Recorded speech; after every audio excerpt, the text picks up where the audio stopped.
just a bloke in a bar. Very Elegant died. Oh, shit.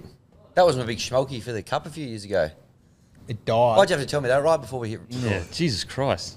That's some tact, Well, Timmy. I just saw it. Tactless Timmy. 1 minute ago. Tactless Timmy. That actually suits you. That one might stick, mate.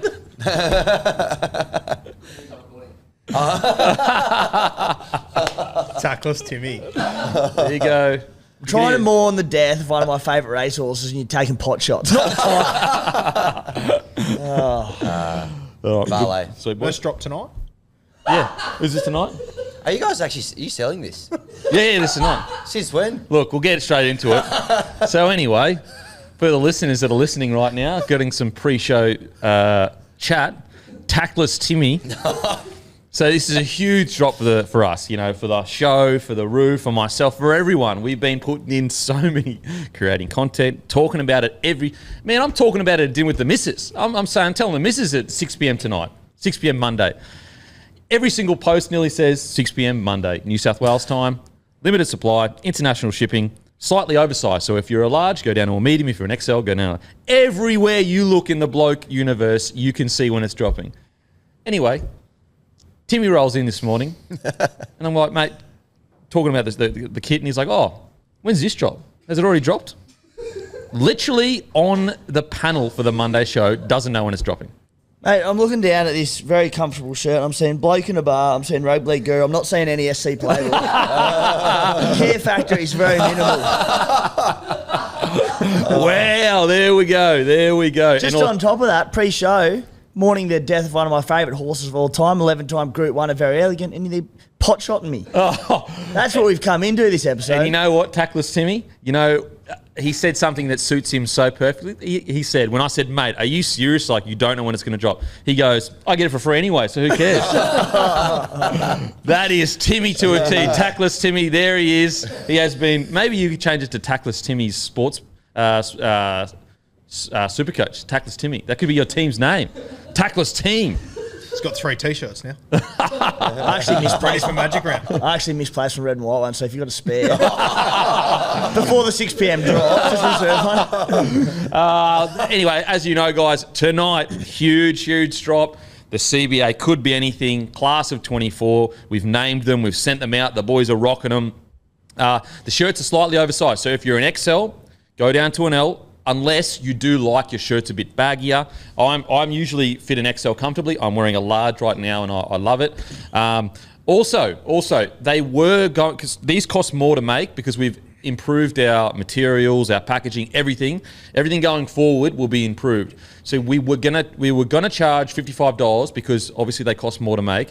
But I understand times are a bit tight right now. So what I want to do is they're going to be $49.99 because A, I know times are tight right now, and also B, I want you guys to actually, when you get them, when you pull them out, you'll know what I'm talking about when you say the quality has increased dramatically. Hats will be $34.99. That's right, $34.99. Both are limited supply, guys. So, as always with these drops, we cannot predict how they're going to go. They can go crazy. They can take a few hours. Last drop, remember, Summer Bloke guys, I had to re-drop because they went so quickly. So please, if you are really keen, set your alarms, 6 o'clock, New South Wales time, 5 o'clock, Queensland time, and it's the best way to support the platform. If you love what the Roo brings, myself, everyone on this podcast, grab a shirt. They're brilliant shirts. And if this goes really well, we can do it again next year. I've had a lot of fun doing Could Be Anythings this year. The shirts are actually off the chain. They are unreal. I wear them all the time. Seriously. All the time, yeah. They're great. Good weekend, mate. I got a little yarn for you. Okay, here we go. We had a family birthday yesterday. Shout out to Auntie Lee and happy birthday. Shout out. And we, without thinking about it, I had nothing to do with it. We booked the hotel that we normally go to have lunch. Of course, forgetting the Volk fight was on. So we booked a table. Very Australian. So we show up to the Lakes Hotel and we walk in there and it's fucking packed. People everywhere, right? And our table is directly under the TV. Oh, no. Facing out. A booth facing out at everyone. So we sat there and had lunch with 70 people 2 meters away just staring at us. Holy. And also, you should have seen their face when I had to ask management to put on the Tigers Warriors trial. They were beside themselves. I know your pain, mate. I know your pain. Look, speaking of Volks, massive shout out to Volk. Devastating to see him lose the way he did. That's part of the game, though. That's part of the game. Ilya is a gun. Some of the best boxing we've ever seen in UFC. So, just want to send a shout out to Volk. Still the GOAT. Still one of the greatest Australian combat sportsmen of all time. And also, I still think that he's got a bit to offer. I think if he does do that rematch, it's the biggest mountain he's ever had to climb. But outside of that, just because, let's say he does or doesn't win that, doesn't mean he can't win other fights. But I just want to, give a shout out to Volk because he'll be hurting. But what an incredible performance by Ilya. Yeah, very impressive. He looked like pretty in control, didn't he? Young Ilya, right the way through. But he deserves a rematch. He said it in his press conference. He's been a good company man. He's jumped in at no notice. He's done all sorts of stuff like that for the UFC over the journey. So if he wants one... Well, this will be I hope he is treated the way he deserves to be treated. Now, a lot of people say, when you lose like that, you don't deserve a rematch. I agree. When you lose like that, usually you don't. But if you're a champion and you've been champion for 5 years and you've been a company man from day dot, I think the UFC owes it to him to give him that rematch. I also think in the current weight division, it's the biggest fight that they can make. Him versus Max Holloway would be big. And funnily enough, I actually think Max Holloway is probably a better matchup for Ilya Tapore. I keep forgetting to say his last name. Ilya, I'll just call him Ilya. Because he's taller. Volk has as long a reach as Max, but height sometimes matters more when it comes to boxing, and the boxing range is what Ilya is so hectic at. But I think that I really hope he is taken care of and gets that rematch, but he's given enough time to recoup. I don't want him back in that octagon in 4 or 5 months. I want a good break, like minimum 8-9 months minimum. I think that would be good. What do you reckon? Yeah, agree. Couldn't agree more. I think that one will rattle him a little bit. He's got to take his time. 12 months would be perfect for me. Yeah, a 12-month break between the night of the fight to the next fight. Yep. I think that would be perfect. But will the champion be that? Will he, wait around that long? But I hope UFC takes care of him, because the UFC does have a bit of a reputation to be ruthless, and I think that Volk would be really disillusioned if after everything he's done for them, the one time he turns around and says, "Guys, I need something back now," and they don't do it for him, especially when Dana White has said he'll do a card in Spain. Volk has said he'll fight in Spain. I think it'd be really unfair if they didn't. Yeah, he's got friends in high places. Zuckerberg walked him out to the octagon yesterday, so Zuck could just crush their reach online if he wanted to with the flick of a button. So if they're smart, they'll let him have the rematch when he wants it. So if Zuck walking him out is so bizarre, like we live in an alternative universe. Yeah, the richest man essentially probably in history when it's all said and done. Yeah. If you ever wanted an example of a nerd wanting to feel tough, there you go. There it is. They did a bit of training and stuff together as well. I saw some photos with some rigs out, all that sort of stuff. He loves it. The Zuck loves it. He does. Don't limit our reach. I called you a nerd as a compliment. Yeah. Zuck watches this podcast. We like Zuck. But I wonder what the chat was like in the training. It's like, I got this move. I invented it called the poke. Should try it out there in the ring. Do you reckon that was what the chat was like? Do you reckon he was like getting dominated? He was like, "Oh, I don't like this." just like dad jokes. Take that as a comment. Well, there's a bit of chat around we're going to get an Elon Musk versus Zuck fight, aren't we, in the octagon? Yeah, then Elon, I think, pulled out of it. But Zuck was about it. He's about that he's business, ready Zuck. to go. Look, is he probably a cyborg? I think so.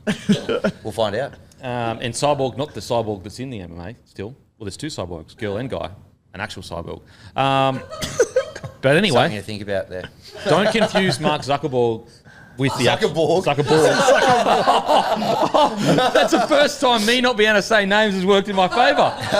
No pun intended. What could possibly go wrong? But anyway, shout out to Volk. Still the goat. Still the man. And it's just part of the game. Part of the game. Young dog comes up, super, super talented. Yes, a lot of people are going to try to point to the Islam fight and say this had an effect to it. To be honest, in my opinion, I don't think you should take away from Ilya. Ilya is that guy. Yeah. And also, even if Volk was at his prime, it would still be a hectic fight for Volk. So the idea that because the Islam match happened, that's why Volk lost, you're actually taking away from Ilya, where Ilya is a gun in his prime, 27 years old, the best boxer easily in MMA, in specifically MMA. So, yeah, hopefully Volk has a good break but gets that rematch. But let's get into a bit of Face the Music, shall we? Beautiful. Let's do it. All right, so we've got a couple of events to talk about. Brought to you by Sportsbet. Yep. Get around us. Responsibly, of course. So 2 events to talk about. We've got the Super Bowl 58, obviously, to talk about from last week. Robbed. We had the Taylor Swift line. How many times will Taylor Swift be shown Robbed. On the broadcast? And look, we all back Volk, so we all missed out there. So no points to be had. Early stoppage. Yeah, no points to be had from the Volk fight, unfortunately, for any of us. Super Bowl. Kempy, you went the 49ers. Clearly not a big American football guy. Clearly have a bit of fucking ticker about me. Everyone going bloody back to The back outsiders. winners. Thanks for coming. Yeah. How hard is it backing Paddy Mahomes? Next you'll be telling me Tom Brady was pretty good at fucking gridiron. How dumb are you to back against Paddy Mahomes as the underdog? Ticker. That's what I got. That's called ticker. Yeah. Tackless Timmy, ticker Denon.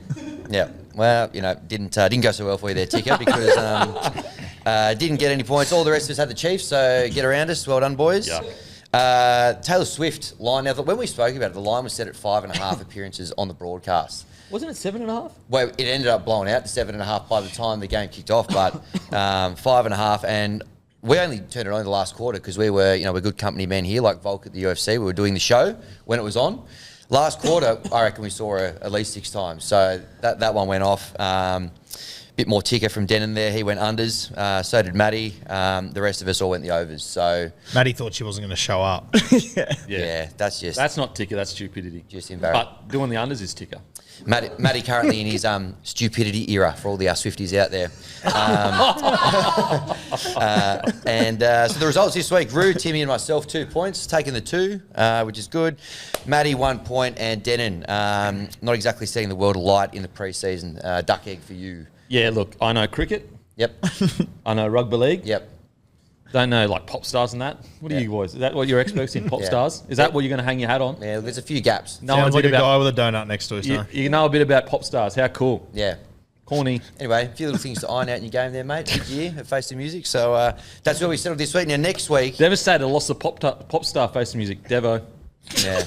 We should get you out there dancing to some Swifty, but it's the pre-season. So next week we're going to take a look at our futures bets for the year. We're going to lock in premiers, wooden spooners, top try scorer, top point scorer, I think, next week. And I want to get as well, you get a week's notice, a schmoky. So it can be like a team to make the 8 or the 4 or something like that, just a little bit left of centre to spice it up. And there'll be some repercussions at the end of the year because these will kind of see us through to the end of the year as Can't well. wait to see Smokey. Oh, fuck, here we go.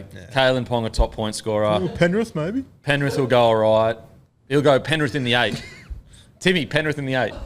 I just backed the Super Bowl outsider and I'm still copping it. Oh, Paddy Mahomes. Is you related to Val Holmes or? So stay tuned for that next week. Don't stay tuned the whole time. Go out and live your life between episodes. Live your life. But come back and then stay tuned. Yeah. If you want a real shorty this year, actually, Timmy Williams Anytime T-shirt for Getter. It's $1.10. So keep your eye on that one. I'd take that $1.10. That'll crunch. That is Face the Music, brought to you by Sportsbet. Massive thank you, as always, to Sportsbet, partners of Bloke in a Bar. Gamble responsibly, guys. Gamble responsibly. You win some, you lose some. But if you're going to do it, you do it with the best in the business, Sportsbet. Now, it's time for Bloke Beer Team of the Week.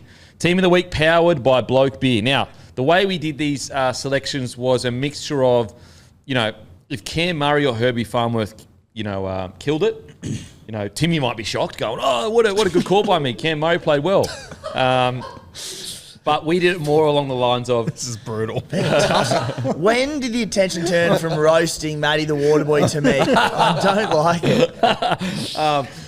But it's basically guys that are either fringies, like so they're in first grade, but they're playing for their spot, or could be anythings. Merch drop, 6 p.m. tonight. Timmy, can you say it with me? Got me alarm sorted, don't worry. At fullback, Gray from the Rabbitohs. Mate, look, we'll get into it in the trial. I won't say too much. Gray from the Rabbitohs. Armstrong from the big rangy winger, flying down the wing. Bronson Sherry on the edge. Bronson Sherry on the edge. In the centres. Great return from the big fella. Schiller. At 4. That is the Raiders centre. Semi Valame, the Cowboys winger, continues to be an absolute beast with the ball. Price from the Knights, come over from England, blonde hair, played really well, played multiple positions, but we got him at 6. At 7, we have Toby Sexton. That's sexy. At 8, Tom Arley from the Warriors. At 9, Riley Jones from the Knights. At 10, Kepi from the Rabbitohs. At 11, Piakora from the Broncos. At 12, Laban from the Warriors. At 13, Mariota at 13.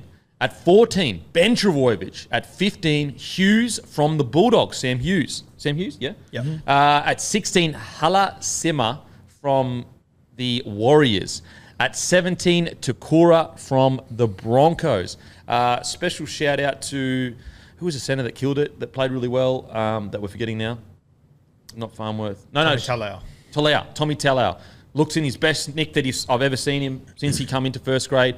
Still relatively young. I think he might be in for a bit of a big year.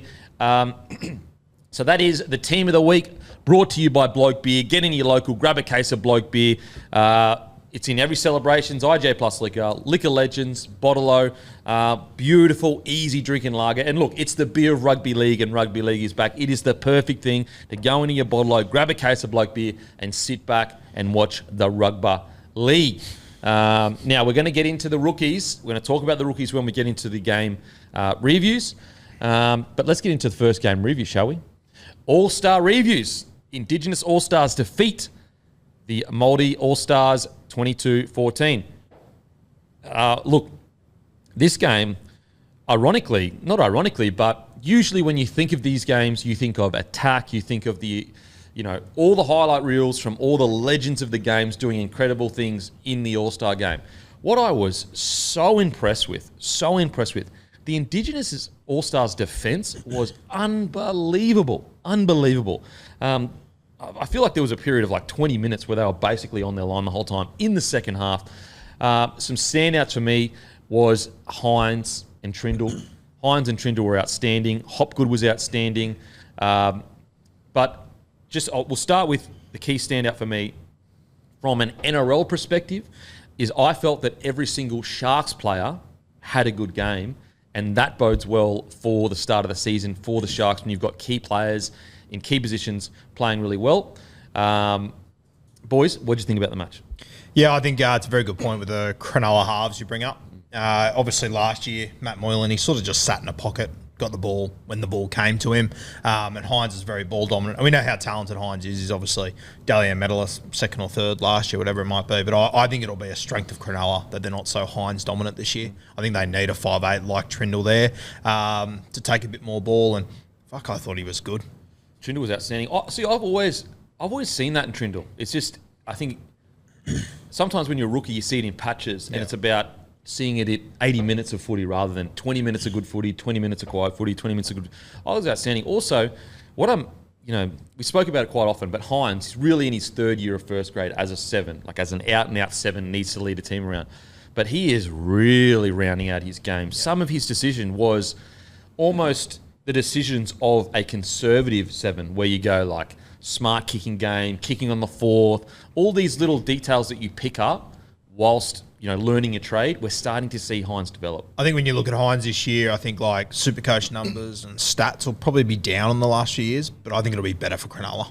Absolutely, because when you go play Cronulla, at the moment, it's basically like shut down Hines, the attack's gone. Yeah. Whereas now when you go and play Cronulla, hopefully, if this continues going as well, you don't know when Hines is going to inject himself, which will actually make him more dangerous.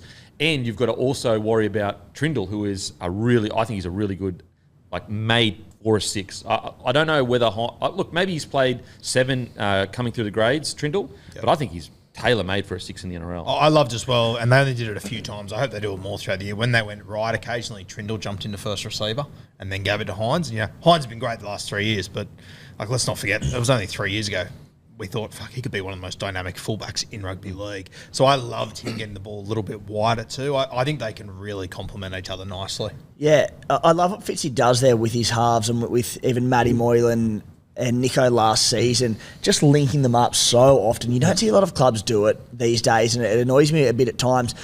And certainly not the emergence of Trindle. He's been around for a few years, been in and out of the top grade, absolutely brained it in this, and I did not see it coming that he'd be almost the more ball-dominant half in this game. I can't wait now to see the Sharkies come out and them two boys play together in that light blue and see what sort of style they play. You'd assume it'd be pretty similar because that's what they've been training with all pre-season. And you boys covered it well, but it's just going to take a lot of pressure off Nico to be organising and being the man all the time for them. And on top of it, Moylan, we know, was terrific in attack last year. Defence was the issue. Trindle, a much better defensive halfback. So helps that defensive edge problem as well. And it's also the beginning of a pairing. You know, these pairings sometimes take, even like Dylan Brown and Moses took a while to get, you know, to work it out. I mean, what's been the benefit of Luai Cleary? The benefit is they played all their juniors together. And so these things take time. So you would assume that they're going to be better next year, better the year after. They've got at least 5 years together. That can only be a good thing for the Sharkies. Only be a good thing. Now, other players that played really well. Oh, what did you think about the game, Hammy?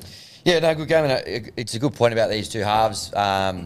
You know, being able to go and play for like another team together, like out of their normal surroundings as well, just to see how they're kind of clicking. A good thing for the Sharks there, and obviously a good opportunity for them to test a bit of depth when they played their game too. But exciting game. It's always exciting. Good to see all the passion and all that sort of stuff. Boys are pretty fired up. Especially the Fox and stuff when he got over, got a couple of meaties. Oh, he's looking good. He was looking good. So big out of his mind. Yeah, no, it was good. Carnivore diet. Yeah. Taking a leaf out of your book. Nah, well, I haven't really done the carnivore diet before. Really? But maybe I should try it. 2024. Reach out at a car. I thought another guy that just, it devastates me because, look, I'm going to reveal my could be anything tactics from the draft last week. I was saving the number one spot for either Moser or Willison.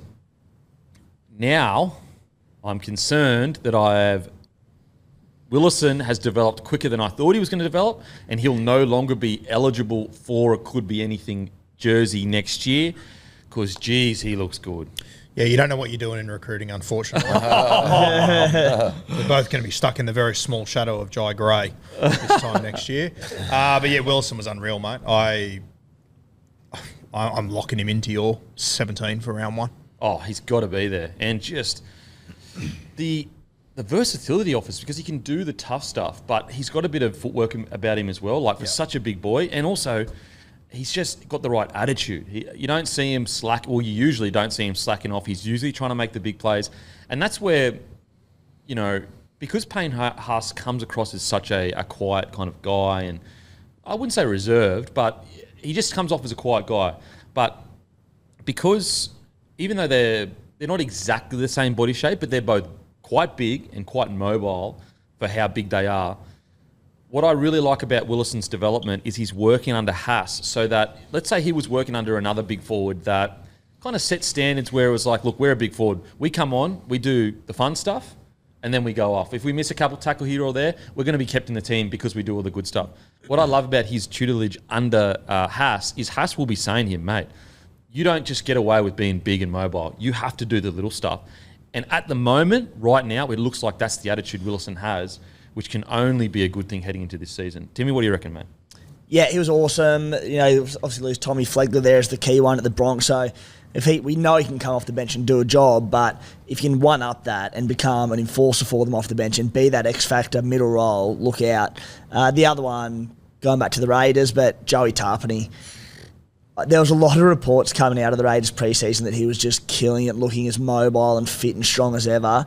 Scored that opening try, and you're just going, wowee, he's in for a big year, I think.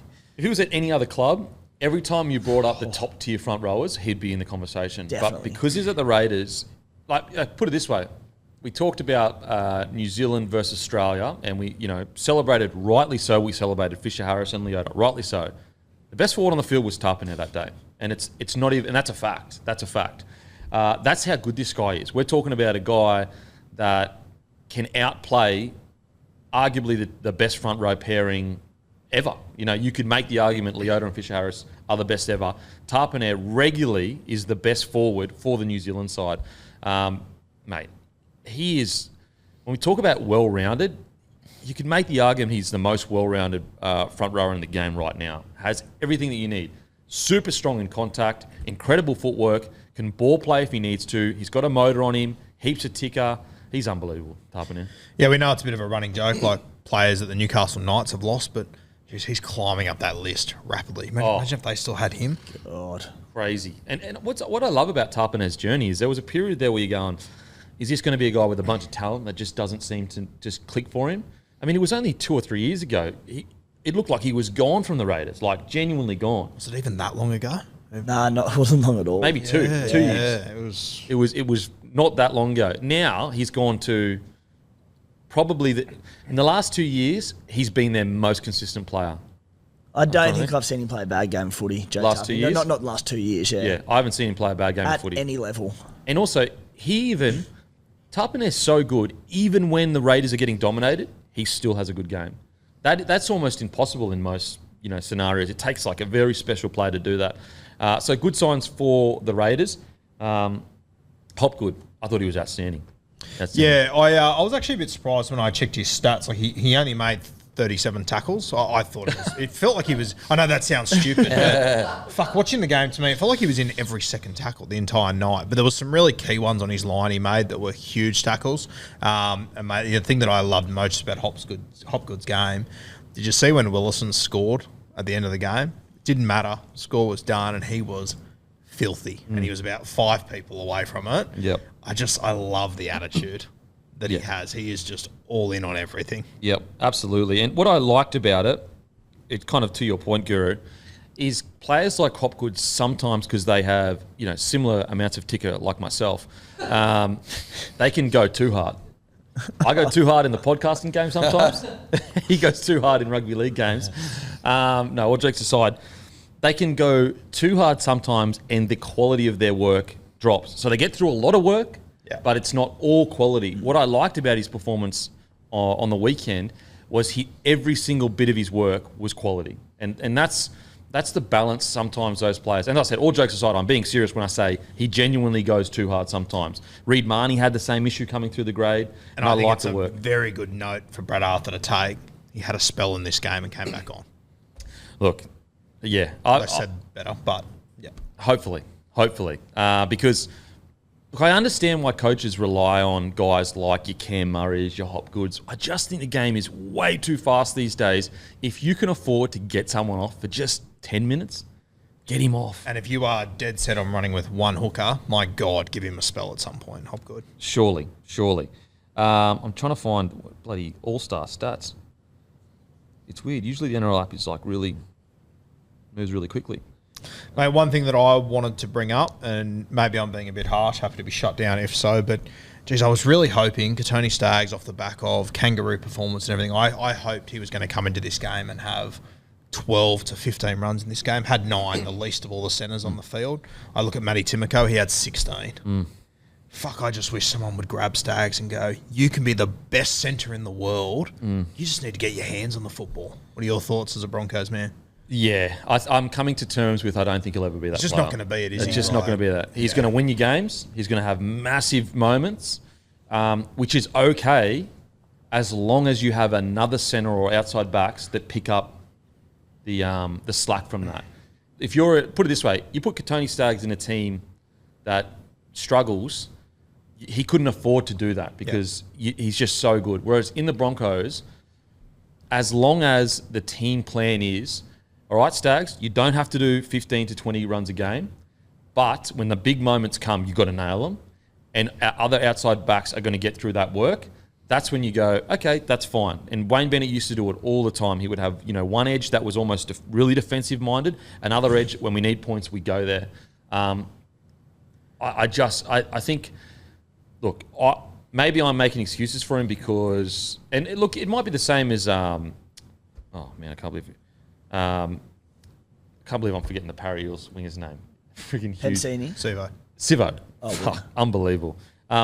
Maybe Sivo and Katoni Staggs, physically, they just can't do it. Like, because they're so big, the muscle mass is, they're explosive athletes. Put it this way, usually when you're an explosive athlete, like hyper explosive, you have your aerobic cardio is not good.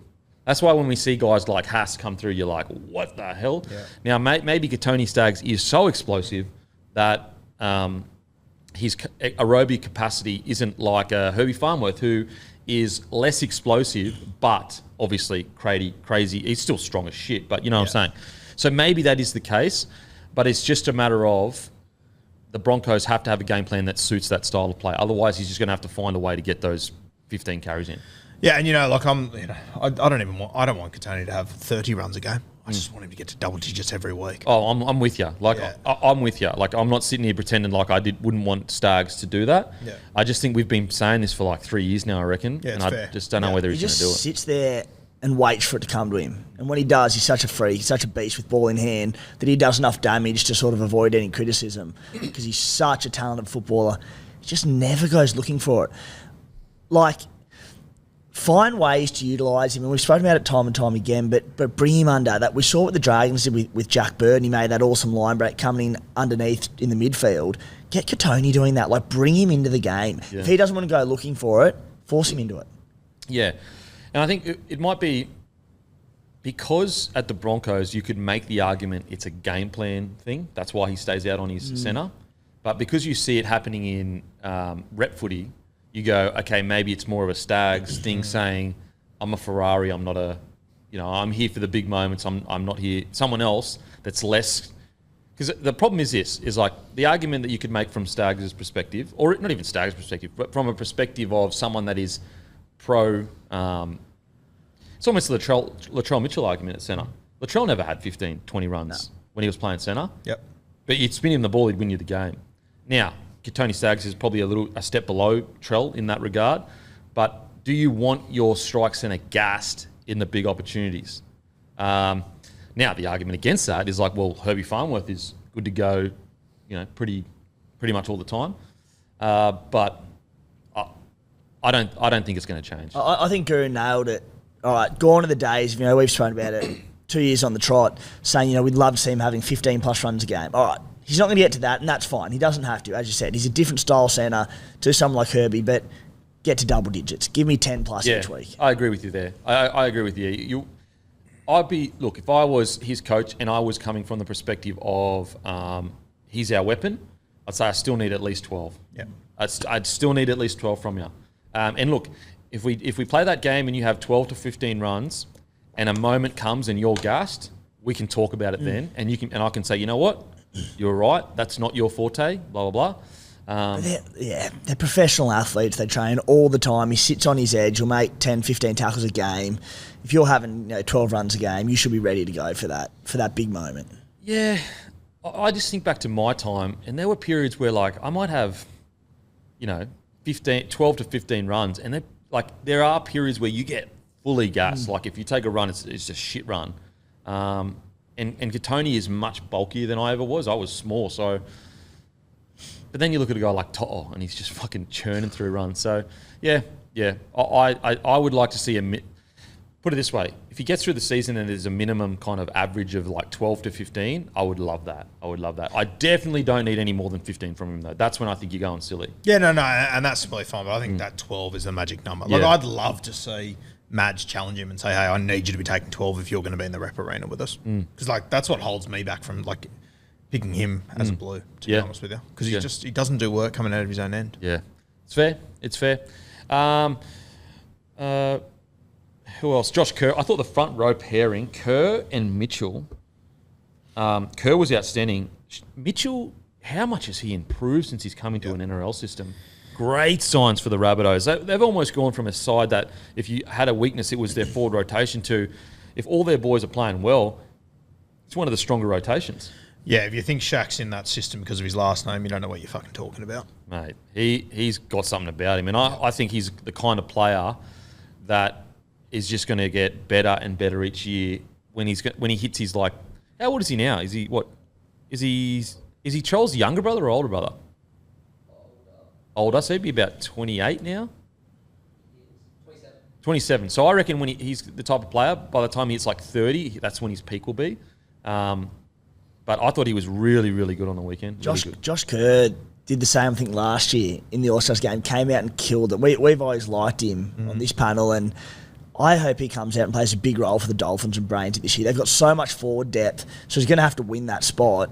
But there's such a good footballer in Josh Kerr. I think if you go back to the 2020 Origin Series, he was there for all 3 games, didn't play a game, but Wayne Bennett gave him the Queensland Spirit Award. Oh, That's really? what he did in camp, yeah. So wow. Wayne likes him, so that's terrifying for all involved. Yeah, I've always liked Kerr. Mate, I want to give a little shout-out to someone that came off the bench. He's been out of the game for a long time with injury. Bailey Biondi-Odo. I thought he came up with a couple of very good defensive plays. I thought he really changed their attack too. Yeah. There was a lot more danger around the ruck when he come on. Unfortunately, he's a utility at the Canterbury Bulldogs, which might be the hottest real estate in the world, so very tough, but he can play. Now, another good player. So for the Māori side, so Indigenous side, great defence. I will say Māoris definitely copped a few tough calls. The one with the great Hamiso, not the Hamiso next to me, the Hamiso that plays NRL. I got some rough calls too over there. We move on. We move on. Yeah. That him getting out of the try line, I know he did step out, but are you serious? Him getting out of the try line like that? You are kidding me. Name another footballer ever that could do that. GI, that's it. GI. I'm not even convinced, sorry. Really? Mate, the way that he moved, I know he stepped out, I get it, but fuck, I'm not even convinced the GI could have just gassed everyone like that. Because he's so big. Yeah. Mate, it was wild. And he didn't just fend anyone. He fended Tate Gagai. Unbelievable. Top 5 Dally N this year, Hammer. You reckon? Yeah. Okay. I think he'll rack up points for the Finns. I think they can improve. Yep. And I just think he'll be the one just accumulating. I think he's in for a huge year. Well, he has to be because like he's a genuinely the marquee guy that if you're going to make a finals push, your marquee guy needs to be killing it. And they've got a gun forward pack, a fully fit Marshall King off the back that will create a lot around the ruck. I think there'll be a lot of, I think Hammer just sniffing around the ruck. He's going to score so many tries just with support play, bit of broken field play. I'm very keen on him. He's another guy. I know he's been in the NRL way less years, but he's another guy that you want more runs out of him sometimes. Not sometimes, a lot of the time. And I think that's going to be his biggest challenge this year. It won't be the crate. We know his highlight reel. His highlight reel is already pretty set.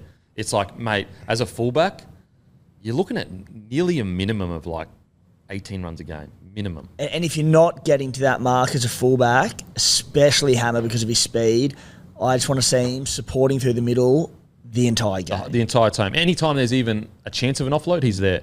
Or you need 3 try assists next to your name. Like if you aren't going to be having 20 runs or whatever, you need to have 3 or 4 tries, or 2 to 3 tries in the game. Where like Pappenhausen's so special. His support play we know is incredible. Anytime the Melbourne Storm have a half break or someone gets an arm free, Pappy's there. Now, Māori side, I thought they got some tough calls, but I thought the Cheese was outstanding. Outstanding. He always seems to play mad in this game, but every time the Cheese was on, Indigenous side looked rattled through the middle there. He was just everywhere. Another guy, obviously, I thought Nikora was good. Tarpner, we've spoken about him. Leo Thompson. I was just about to say, for the 37th week in a row, can I give Leo Thompson a route? Wow, route. He has come out of nowhere. I think he's the best front row forward at Newcastle. I really do. Mate, wouldn't argue that hard against it. Would not argue that hard You know against what I loved as well at the start when they had the war cry? He was leading. Love that. Imagine that they were standing in that circle with Joe Tarpano, these sort of guys, and they went, Leo Thompson's our fella. Far out. Froth that. How old is Leo Thompson? He's still only, 23, 24? Yeah, I would have said 24. Max? He could be younger, honestly. So we're talking about a guy, third year, first grade. 23. Oh, Knights fans, get aroused.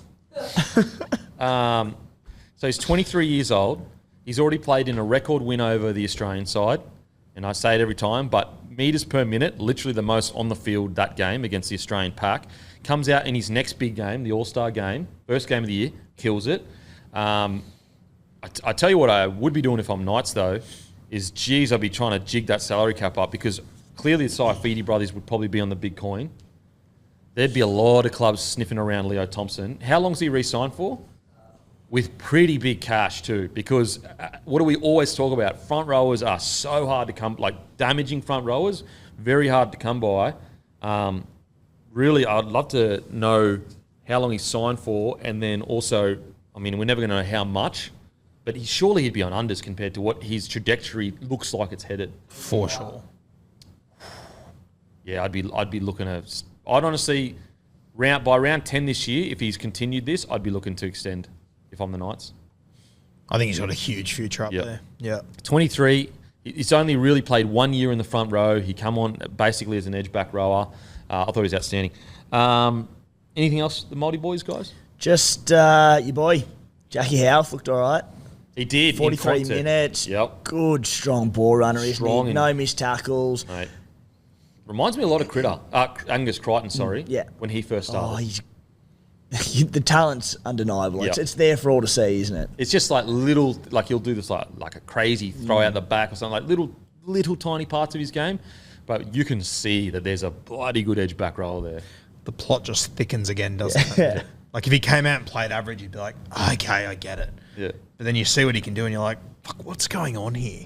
I just reckon they're being super. Look, a mixture of two things. I reckon he's a rookie that needs to harden up around the edges. I'm not saying he needs to toughen up. I'm just saying the edges of his game, just to harden up's the wrong word. Round out the edge of his game. And I think that's what they're doing with him because they see him as a 10-year player. And Storm are sitting there going, we don't want to ruin this guy's development because that could ruin his whole career. As well as I reckon maybe he was less well-rounded than they thought he was when he, a couple of years ago. And it's just taken a little bit longer than expected. Do you think he's at the Storm in 5 years' time? Fucking hell, rude. No, but I'm saying, do you think that his future will be at the Melbourne Storm? Which way are you leaning at the moment? Because I don't disagree with what you just said, but fuck, I can see the other avenue as well, where he's just not ticking boxes there potentially. Oh, that's a tough one. I was actually looking at it from a different perspective. Because he's the next generation of athlete, does he get the big coin from a Sydney or Brisbane club and be like, I want to live in New South Wales or Queensland? Yep.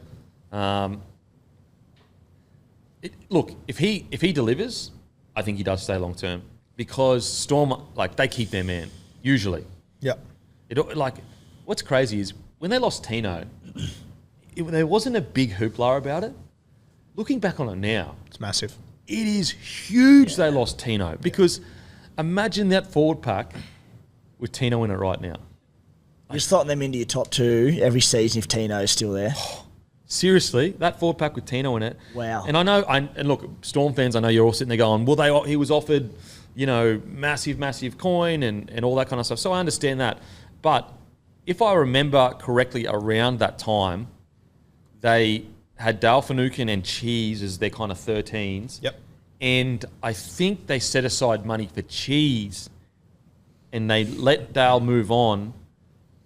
And that was what lost Tino, is the idea of Dale leaving a year later and also thinking that Cheese would be that 13 and also losing Cheese. When, looking back on it now, you go, shit, they had just known. Yeah, far out. Look, I'm not sitting here saying the Storm made a mistake at all, because how do you keep a guy that's going to get offered $700K as a rookie that's only played, because he got that contract when he was 5 games in? Yeah, and I'm just reading his bio on the Melbourne Storm page. It obviously hasn't been changed in a few years, but it said, and he'll be looking really hard to push for a debut in 2022. We're now 2024, he's played one game, and going into that game the other night, my mail was that Kane Bradley was one of the favourites to land a back row spot. I'm talking about Tino. Oh, sorry, I was talking about Jack Howarth, sorry. I really enjoyed watching that play out, just watching your two's face. I saw his smile and I was like, is this a trap? What am I doing here? Yeah, about Howarth. Sorry, yeah. But yeah, Howarth, yeah, for sure. So maybe it's just a matter of a bit more edges needed to be rounded out, and it just happened a little bit slower. But I think he looked bloody good. Good. Anything else with the... I thought Dylan Walker had a fucking crack too. Had about 20 hit-ups or so, as he always does. Not a heap outside of that. Time now for the LDV T60 Power Play of the Week. The LDV T60 is one of the most powerful utes in its class, possessing 160 kilowatts of grunt. Our power play for this week, it was two people. There were two power plays. The great Schiller from the Raiders. Absolutely incredible tap and go, length of the field try. Jeezy was moving. And also Jackson Purdue from the Cowboys. The game is done. You're playing essentially the full-strength Brisbane Broncos side. Tristan Sailor puts a chip chase in. You say, not on my watch, baby. Not on my watch. You slice through the line, score a length of the field try at your home ground. That's where you're from, I'm pretty sure, the young fella. And he actually ended up running for over 203 metres. So even without that try, what was that, about a 70-metre try? Yeah. Similar to the length that I scored on my debut, but we won't talk about that. That was our power play. Jackson Purdue scoring length of the field try, and also Schiller tap and go length of the field try. Yeah, I was told yesterday that he hasn't played fullback in 10 years. Considering he's 18, Kempy. I was there for that last game of fullback. He's actually not 18. In the interview after, he said, I haven't played fullback for 10 years since I was 1. I'm 11. I shouldn't even be on this field. One to watch. And Schiller, the other one. Yep. I had Shills watching that one out there at Cogger. Brett Mullins' nephew, we learned over the weekend as well, comes from good stock. Look, if I'm being honest, Mullins looks a little bit smoother in his gait. Yeah. Early days for Schiller. But it's early days for the Shill. Early days. And we had a beautiful front-on camera angle in super slow-mo. We had the great Zach Sini, obviously cut his teeth at the West Tigers, chasing him down. And it was a real, that's Mr. Gilmore's jacket kind of vibe from Happy Gilmore, chasing him down. No match for Schiller, off the 20-metre tap as well. I'm giving him extra points for the degree of difficulty there. So both very worthy winners of the... Powerful week. It was a powerful week, wasn't it? Yeah, really very was. powerful week. Yeah. I love Schiller's try. I'm actually a big fan of Schiller. He played really well in his short moments that he had last year. And I think he even had a hectic try in one of the games that he did play last year as well, didn't he? He's been good, and I've seen a fair bit of him in New South Wales Cup as well, and there's not really too many bad games in him. He's not the biggest, strongest, quickest, flashy winger, and I think that can go against you at times, but not too many bad games. He's getting Croker-ish vibes from him to a degree. Yeah, it's more so on the wing, but he's a battler for an outside back. Like the knock with Croker that, people would look at him and compare him to your big centres and go, oh yeah, Croker. But when you actually watch Croker week in, week out, he would always deliver. Yeah. Always deliver. He's very reliable. Yeah, and I'm not saying Schiller is on Croker's level, but there are those kind of players that play above their weight, and looking at them, you'd go, oh, I'm sure they're just a quick winger that's a good finisher or whatever, and then you watch the game, you're like, oh, he actually made 150 metres and ran 15 times or something like that. So I'm a fan of Schiller. Great depth to have, and who knows, maybe he does jag a wing spot, because you got Kotrick, Savage, heaps of options. Apawade, Chris, centre wing. No one's really locked. Rapana. Yeah, so would you say anyone's got that position locked? Rapana will be there. Outside of him to shoot out, there's so many options. I would even say Rapana is locked to start, but I think that he's at that point of his career where if he has 4 or 5 bad games, someone probably could have a crack. But geez, I love watching Rapana. He's one of my favourite players to watch. Seriously, the best. He is seriously the best. All heart. Okay, that's it. There are our power plays of the week. The LDV T60 has 160 kilowatts of grunt, which makes it one of the most powerful utes in its class. The LDV is a sharply priced option from $369.90 drive away for ABN holders during the LDV 2023 plate clearance, making it ideal for those considering buying a new ute or even those considering buying a second-hand competitor. At that price, why go second-hand when you can have a brand new LDV? Now, time for some trials. Guys and gals, don't know why I said that, never do. Bulldogs defeat the Storm 24-12. 24-12, the Bulldogs beat the Storm. Okay, so you could look at this 2 ways. The Storm, basically all youngsters. Bulldogs started the game with a relatively, close to full strength side. Now, they had a few guys out. But the biggest takeaway for me from this game was stay patient, Bulldogs fans, because you've got some hot throbbers coming through. That's what my takeaway was. Holy.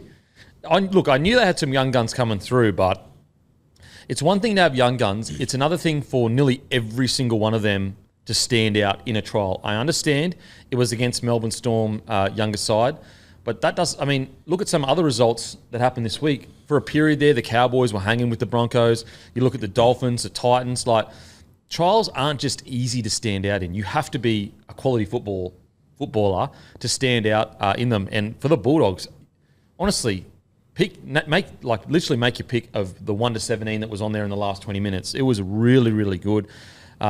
Very, very exciting times for the Bulldogs. Now, do I think that the Bulldogs will make the top 8 this year? I don't think they'll do that. Yes, is it just a trial? Let's get that for all of these games, guys. Disclaimer out of the way. We get it's a trial.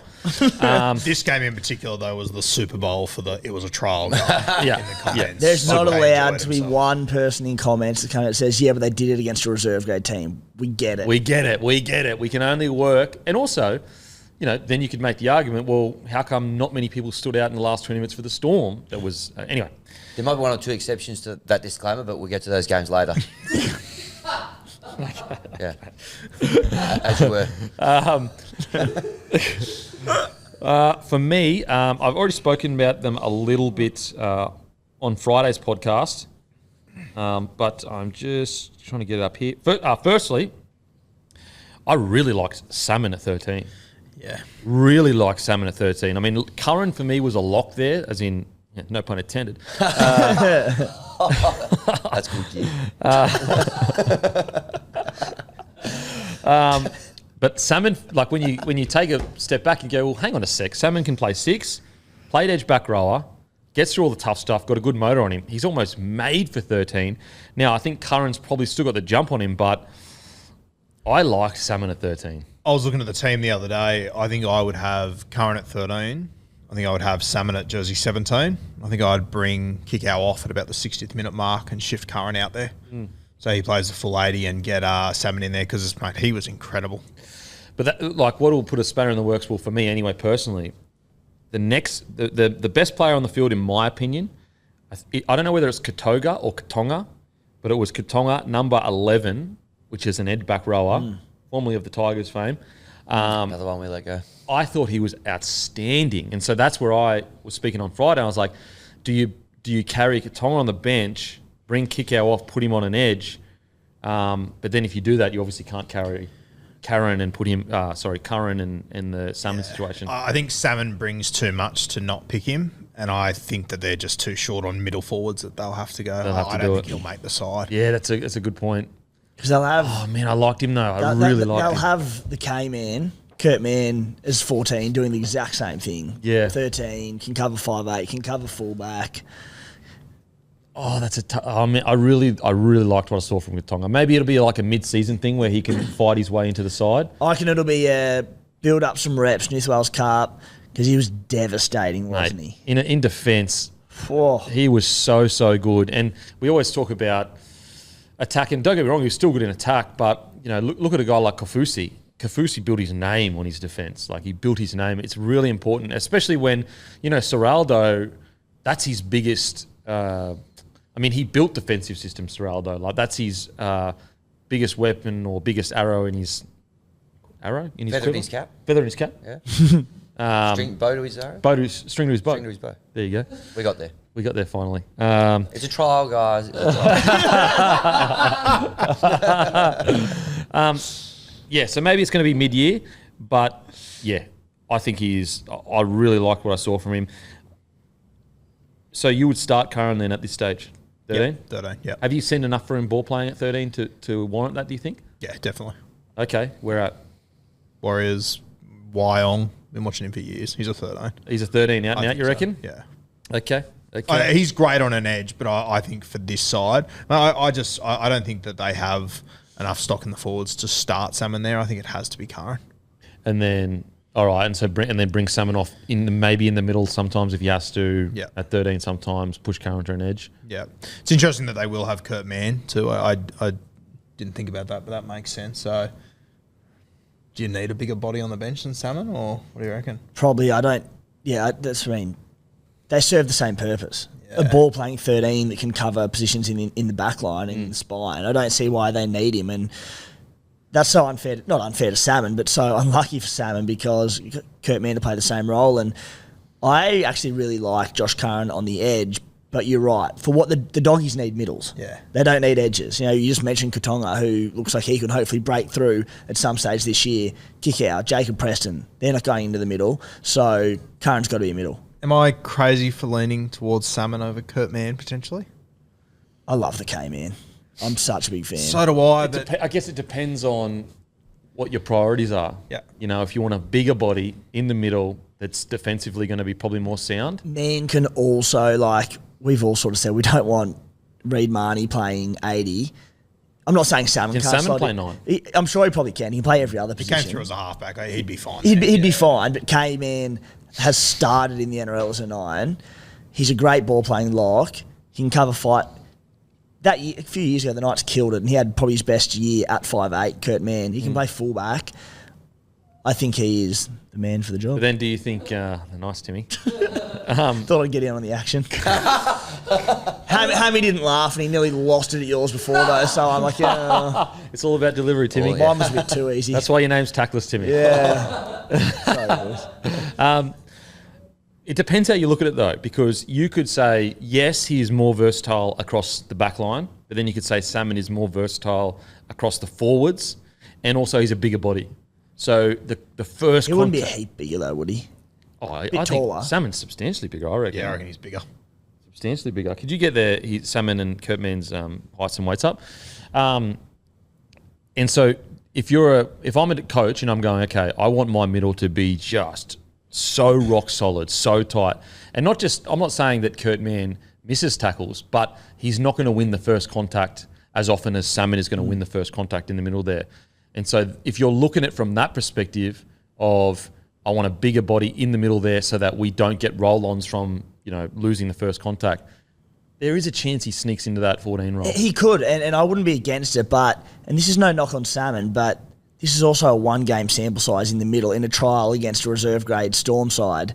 Kurt Mann's done it as a middle for a couple of years now at the Knights and been quite effective, I think. I think Salmon's had some good games for the Penrith. But he played on an edge, didn't he, more so? On an edge and a 6 at times. Yeah, that's what I mean. Not as you're talking about him as a middle forward. Well, like we've got a one-game sample size, I think. I'm unsure. I'm really torn. And maybe 13 is his position, and he can be really effective there. I want to see more of it before I'm putting him on the bench over Kurt Mann. I do recall him crashing through the lime green line. No. There it is. That's where it all comes back to. That's where. I think he was playing on the edge. I think he said he would be a good fit at the Dogs as well, didn't he? After that? Something like that, yeah. Kurt Mann, 184 centimetres. Salmon, 187. Kurt Mann, 88 kilos. Salmon, 96 kilos. Kurt Mann, 184 centimetres. I don't believe that. I am just reading what is in front of me. That's 6'1". Nearly 6 foot. Yeah, 6'1". He's not 6'1", I don't think. I could be wrong. Tell you what has absolutely hit me for 6 Kemp years when I've been watching Appy for the last few years, thinking, oh, he's so small. Then he came into the studio the other day, and I was like, oh no, you're a foot taller than me. Great, unreal. Yeah, they're so big. You just think they're small because they're next to other big. Yeah. I remember when through my whole career, I was like, man, I'm a really small person. Like, because you get so used to it. I'm such a small person. Like, I'm like considered a small guy in my head, like to all the population in Earth. And then like when you leave rugby league, you're like, oh shit, I'm just normal size. I'm a normal size dude. It was a win for me. But it's an interesting look. It's a good problem to have for the Bulldogs, and especially Kurt Mann has known to have an injury here or there. Great problem, Dave. Great problem to have. Halfback. I'm a Hutcho guy. Oh shit, this one is tough. You're a Hutcho guy? Yep, for sure for me. For sure. Yeah, Sexton made team of the week. I know he did. Yeah, and I don't disagree with Brought to that. you But by I think Hutcho. I think they scored more points when Sexton was on. I thought their structures and everything looked much better with Hutcho though. Yeah. I do think that the 9 that came on, he really straightened their attack up quite a lot, which helps obviously your 7. I like Hutcho because of his age, his experience, and his size. We'll probably find out he's 6'7" and Sexton's actually 6'3". But oh man, like Sexton to me is like an out and out 7. I know Hutcho come through the grades as a 7, so maybe I'm being a bit harsh. Not harsh, but it's a tough one. I think if we took away all context of Hutcho and you just watched his games at halfback, we'd feel very differently about it. Different? I think he's Okay. a great 7. He was great at the Great Chiefs in last year. defence. He's like, I'm not saying. I think he's a good 7. Yeah. I just think that like when you see Sexton play, you can see natural 7. Now, maybe that is exactly what you're saying. I've seen Hutcho play so many friggin' different positions that it's just like brainwashed me into thinking that he's not an out and out 7. The thing I don't love is having 2 left foot kickers. It's the only downside. So who's a better kicker though? Because one thing I've noticed watching those trials, Got a boot section. what I've noticed massively watching trials is like the difference between the better side and the worst side is sometimes it's literally kicking. Like the top tier kickers in this comp, it's game changing stuff. Like it's getting so important to be a good kicker. Okay, I'll ask you this, and I'm unsure which one to go because I think Hutcho played a great first half, like a great first half. Is there a world where you go Hutcho, Sexton, Burton, Critter in the centres, and you either give the young fella Papali'i or Papali, how you say it, or Taff fullback? I sit so far on the fence on this. I don't think Canterbury can afford to play all their superstars at centre, personally. But I can see it working. Because you can always bring Burton in for the last tackle to kick it. You know what I mean? If you want to use that boot. It was the one thing that did worry me the other day with Hutcho. I thought he really took control of it, but I feel like Burton, it was almost hard for him to get into the game. But I think you've spoken about it before. Burton's just got to take over. He's got to talk, and he's got to really put his authority on the game. I don't think he can do it. I don't, and that's why I think there's the scepticism around him in the halves, and I think that's why they've gone with Drew Hutchinson, who is such a good talker. Reportedly, Toby Sexton's a really good talker and a good organiser as well, but I don't think Birdo is that big talker on the field that they need him to be, and I found it so fascinating the way the second that game kicked off, you just went, okay, this is Drew Hutchinson's team. He's getting around the park. Drew Hutchinson was swinging and playing both edges, which I love because, like, all right, if Birdo's not the talker, that's fine. But Birdo just sat down that little left edge corridor and waited for it to come to him. Now, that's not necessarily a knock on him. That looked like the game plan. That's where I think go to your traditional old halfback and your traditional ball running 5'8", where you go, let Hutcho control the middle of the field, do all the organising, let Birdo swing and play like Cody Walker and run wider, get the ball wider as a second receiver, almost like another fullback, playing both sides of the field. Hutcho was just about the most dominant halfback of the week, I thought. He was. The He way got that so was many playing, touches. like dominant of his team. Yeah. I thought Caesar was bloody pretty good too. Caesar was Same. good, yeah. He was really dominant. Look, for me, I still think there's a good 5'8" in Birdo. I really do. I know that, he needs to get involved in the game more. I'd be given another 12 months. And I'm the one that asked the question, as in, would you put him at centre? I'd be giving him another 12 months. And basically, I'd almost be saying to him, like, if you want to be a six, mate, this is your year. This is exactly what you need to do. That you don't necessarily have to play really well. We just need to hear you loud, both sides of the field, a lot of runs of the footy. If you do those things, we will continue on this path of building this club around you at six. If not, we see you as a centre going forward. Obviously, the communication is a huge problem that we've spoken about, but fuck, I'd almost love to see him have a crack at fullback in attack. I don't mind him at fullback. Just let him float around, pop up. Surely they're not telling him, hey, stay in this corridor at 5'8". I can't Seems imagine weird, that he doesn't it? doesn't leave there. He almost played as a centre. He just sat wide on that left edge. I'm with you, Campy. Give him 12 months. Give him one more season. And it's a new halves pairing too. Yeah. And he had like 1,000 halves pairing last year. Yeah. So like in his defence, he hasn't had a 7 that's set the game up for him. Some I mean, really, he was the 7 for a period of time there. Yeah. he had most of his time in the NRL, or all of it, leading into signing with the Doggies, was played at centre. Okay, so he's going into the halves. It is, obviously, he's played in junior, so not a new role, but it is at NRL level. Just give him a season, or at least half a season, because I think he can work with it. The Doggies should be an improving outfit. As you alluded to, they're not going to win the comp this year. So, you're building. If it doesn't work out, in 12 months' time, you go, all right, mate, we need to get you to centre and we've got to change this up. Because in Birdo's defence, like, what's the one thing that you would see of a new halves pairing? It's a 6 not knowing when to chime in on other side of the field. It's a 6 going, if I go over there now, is Hutcho going to be pissed off because I'm over here when he's trying to set up, he's trying to hit the tram line and I'm supposed to be wide this side. Like, that's what you would see. Now, granted, last year he did sit on his edge quite a lot, but again, he's had so many different halves pairings. Maybe he just hasn't been given the opportunity or the platform to develop into the best 6 that we hope he can be. Like there's a very real reality that's been the case rather than him not being a good six. Because I was watching like Tough, for example, and my God, Hutcho put him in some good spots on the weekend. He was just a top flight. He didn't really do much with it, but I was just sitting there going, fuck, if you get Birdo in spots like that, Oh, he's making something happen. unstoppable. Yeah. And he would, if he was swinging both sides of the field, he probably would. He probably would get in those spots. Let the man swing. Swing. Please. Swing his Keys club. in the bowl sort of stuff down there. Keys in the bowl. Make it happen. Is that their mantra for the year? Keys in the bowl? in the bowl. He has that written on his strapping tape on his wrist. Keys in the bowl. Stay patient, Keys in bowls, fans. The good thing for the doggies, though, is like they actually have competition for spots. They actually have the cattle to even consider moving Birdo or Critter to the edges, because the next guy I want to talk about, I thought Tough, heaps of energy, was in everything, did himself no disservice. Like he had a red hot crack. So I thought he had a solid game. But for me, Papali'i he's the kind of player, as soon as he puts his hands on the ball, you're going, like, just that vibe around him. Something's on here. Something's on. Yeah, he's not, and I'm not comparing him to him or something, but he reminds me of Roger Tuivasa-Sheck when he gets the ball. Crazy footwork. Could come off either foot, and he always seems to break that first tackle. Unreal to see a kid like him who has absolutely slayed the junior grades come into this and have the same impact. Over the next year or two, they've got to be. Look, if Critter doesn't kill it at fullback, and they have Taff there, and Taff is just going okay, I think he's putting pressure on that fullback position by round 13, 14. I agree. I think the other one that'll be a sniff for fullback is Connor Tracy. Yeah.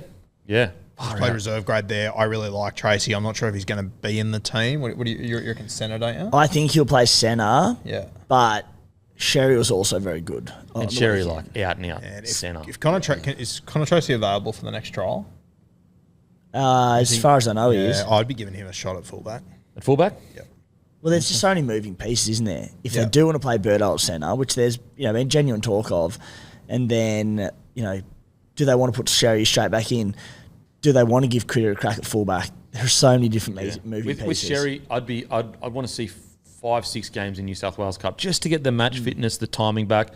Had a great return, but these things you need to build that match fitness up. It doesn't just come back like that. It just doesn't. But look, some other guys I want to talk about. Their front row again. The tough thing for this is, especially in the forwards, when you're not playing against top tier NRL players, you can have a tendency to have better games than, say, outside backs, because that first contact is nowhere near as strong as NRL. Like that first contact in NRL, you need to be a beast to be able to break that first contact. And line speed's different. Totally different. The wrestle's different. Whereas if you're playing a reserve grade side, the contact's nowhere near. Like it's just not even, it's not close. But with all that said, I thought the front row were great, especially Hughes. I thought he was outstanding. Yeah, I think in Sam Hughes they've potentially found a starting front row forward there. And I think in Farmasili they've found a bench front row forward. He was great, wasn't he? And he's been so he's at the Dolphins for a bit. Yeah. Big body, number 15, correct? I think he played at 15. 15 he was, yeah. I'm not sure whether he could play long minutes, but I reckon he could play a good, solid 20 minutes. Yeah, I think you're right. He looked really good in limited time, went off pretty quickly. I don't know if that was because he's gassed or they were giving someone else a start, but I reckon that the Max King-Sam Hughes starting combo looks a good one. Then Farmasili coming on and almost playing that Spencer Leniu explosive 30-minute bench forward. Yeah. I think he was getting a bit gassed towards the back end of his stint. boy. But I think that's perfect. You bring him off the bench, play 20 minutes. Sam Hughes looks like a stayer to me. So He had that run before, I think it was the Doggies' first try, and Marnie sort of shaped, and they came out and he hit, might have been Blake Wilson or whoever the centre was, but the run before was Farmasili, and he destroyed about 3. Blake said, oof. Look, there were plenty of other rookies that played really well. The hooker that came on was great. The 7 that came, really, really good, but we have run out of time on the Bulldogs. The Storm, I spoke about this on Friday, but they've got to write a book on how do they continue to select mentally tough people. Like, they barely had the ball for such long stretches of time. They go in halftime up, and they're all young, not first graders. But the Melbourne Storm, they just got this magic formula of finding gritty, tough players. So massive compliment on that side of things. I would say, though, I was a little bit surprised that there wasn't really anyone that stood out for me. Maybe Lazarus at times. There's a physique there that is quite impressive. But, Pappy, obviously, he was great. But, yeah, no one – and look, maybe because they were getting dominated for most of the game, or at least large parts of it, there wasn't an opportunity for someone to stand out. But, yeah, I was a little bit surprised there wasn't someone that really jumped out of me from the Storm. I agree with you. I think Lazarus was probably the standout there. But if you put Lazarus in the Canterbury side, I think he's probably third or fourth choice, front row forward on that night, realistically. Bit of a weird trial for them. No one, as you said, no one jumped out of the ground. No one really stood out. They had 37% possession at halftime, and they were leading. It's fucking unbelievable. And So Melbourne. It's so, and mate, you think about one of the tries they scored. Wilson just put a step on Keegan Russell-Smith, who's not ready for that level just yet. He checked him. Yeah, Take it back, baby. Very sorry for Keegan in that moment. But, like, even that try, that was just a one-on-one thing that went wrong. Like, that was half of Canterbury's points, that half. And they had all the ball. It's like they should. Although I actually think Bellamy will be really happy with their performance just because they showed so much grit. Yep. So much grit. There's literally maybe 3, 4, if you're being generous, players that'll be in first grade in round one, and half of them are probably bench players. Yeah. And generally, the eye test, the first half, the Canterbury boys outplayed them. And the second half, they definitely outplayed them. They lost by 12. Yeah, it's wild. It's like I don't know how they do it. It's the best. It's probably the best sporting organisation in the country. And no one stood out. They just went about their business. Which is it's incredible. But from a next up, what I respect about it so much is those young fellas that got ticker for days. Centre position for me is going to be interesting for the Storm because you got Meaney there. Remus Smith will probably be there, but he probably didn't have his best game in the trial. And then underneath that, a little bit light on in the centres for usually a club that has some pretty damaging centres. Now, in their defence, they've got friggin' the Brick on one edge and Coates on the other edge. So maybe that's just by nature they've gone, you know what, let's just get 2 good solid defensive centres. Because Meaney's got some attack in him for sure, but the best thing about Meaney's game is that he's just so consistent and safe. And so, if one of them gets injured though, there could be a little struggle for depth. In the forwards, I just think they'll need Lazarus to just go explode to have the amount of depth they're going to need if they have injuries in that forward pack, in my opinion. Because it really is the first trial in years I can remember where I didn't walk away going, oh my God, the next superstar's there. Yeah. Depth-wise, when did Peter O'Sullivan, I wonder when he left the club. I wonder whether that's had some impact on their rotation, like their recruitment, or the fact that they, 2 or 3 years ago after they won that grand final, they basically had all their bench cleaned out. And then another 2 years after that, they have all their forward pack cleaned out. Maybe it's just too many quick clean outs in the forward pack, and they're just trying to play catch up at the moment with Peter O'Sullivan's been gone from there for a long time. For a while. I think he found Tuivasa-Sheck at the Roosters. Oh, really? Yeah. Wow. Okay. So I think he's been gone for quite some time. POS. They found a lot of talent in that time. Obviously. So that's not a thing then. Yeah, Heinz's, your drink waters, these sort of guys. But yeah, something's changed in the last 3 or 4 years. It feels like to me. I don't know. Maybe they just made some decisions that just didn't amount to as much as they thought, or something, or maybe just the outside pressures of that new team coming into the comp just gutted them. Yeah. Because I wonder, do they lose that many players if they don't have another team in the comp? Yeah, it's a fair call. We'd have to assume not. Well, because you look at the trial, and that was a young side. Yeah. And so when you look how young they are, it almost as if there's a generation that's been pulled out of the system. And I guess that's just the battle that they face as such a dominant club, is that for so long, for the first 10 years you go, oh yeah, Storm are really good at developing. The second 10 years, if you're a club, you just go, look, I'm just going to go raid the Storm's younger generation. Yeah. Because I know they've got this crazy formula that picks these absolute superstars. I will say this, Keegan Russell-Smith, who got stood up on that play, came through the Penrith systems, the SG ball, 5'8", kicked the goal from the sideline to win the SG ball a couple of years ago. What you saw the other night from him isn't him. Man, rookie, these are all rookies, guys. They got it's hard. It's like if you're learning your trade, you don't walk in the first year and know what it's about. It's exactly the same thing. When he got smoked by Wilson for that try, I was like, I feel so sorry for him. My initial thoughts was, oh boy, like that is really bad for a winger. Then I'm like, oh, it was the 5'8" caught out there. Yeah. I'm like, doesn't make it good, but I'm like, understandable. Well, a winger would know that Don't show him that space. don't get beaten on the inside. Yeah. Because your inside man will cover you. Yeah.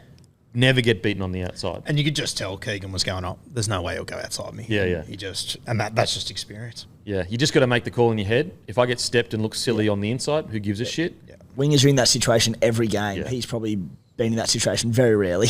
Well, very, very rarely, because most times the six is coming across, it's a cover tackle, not a I'm standing here as a winger, one-on-one, 10 metre, because like that's a one-on-one 10-metre drill or a 5-metre drill because it's smaller.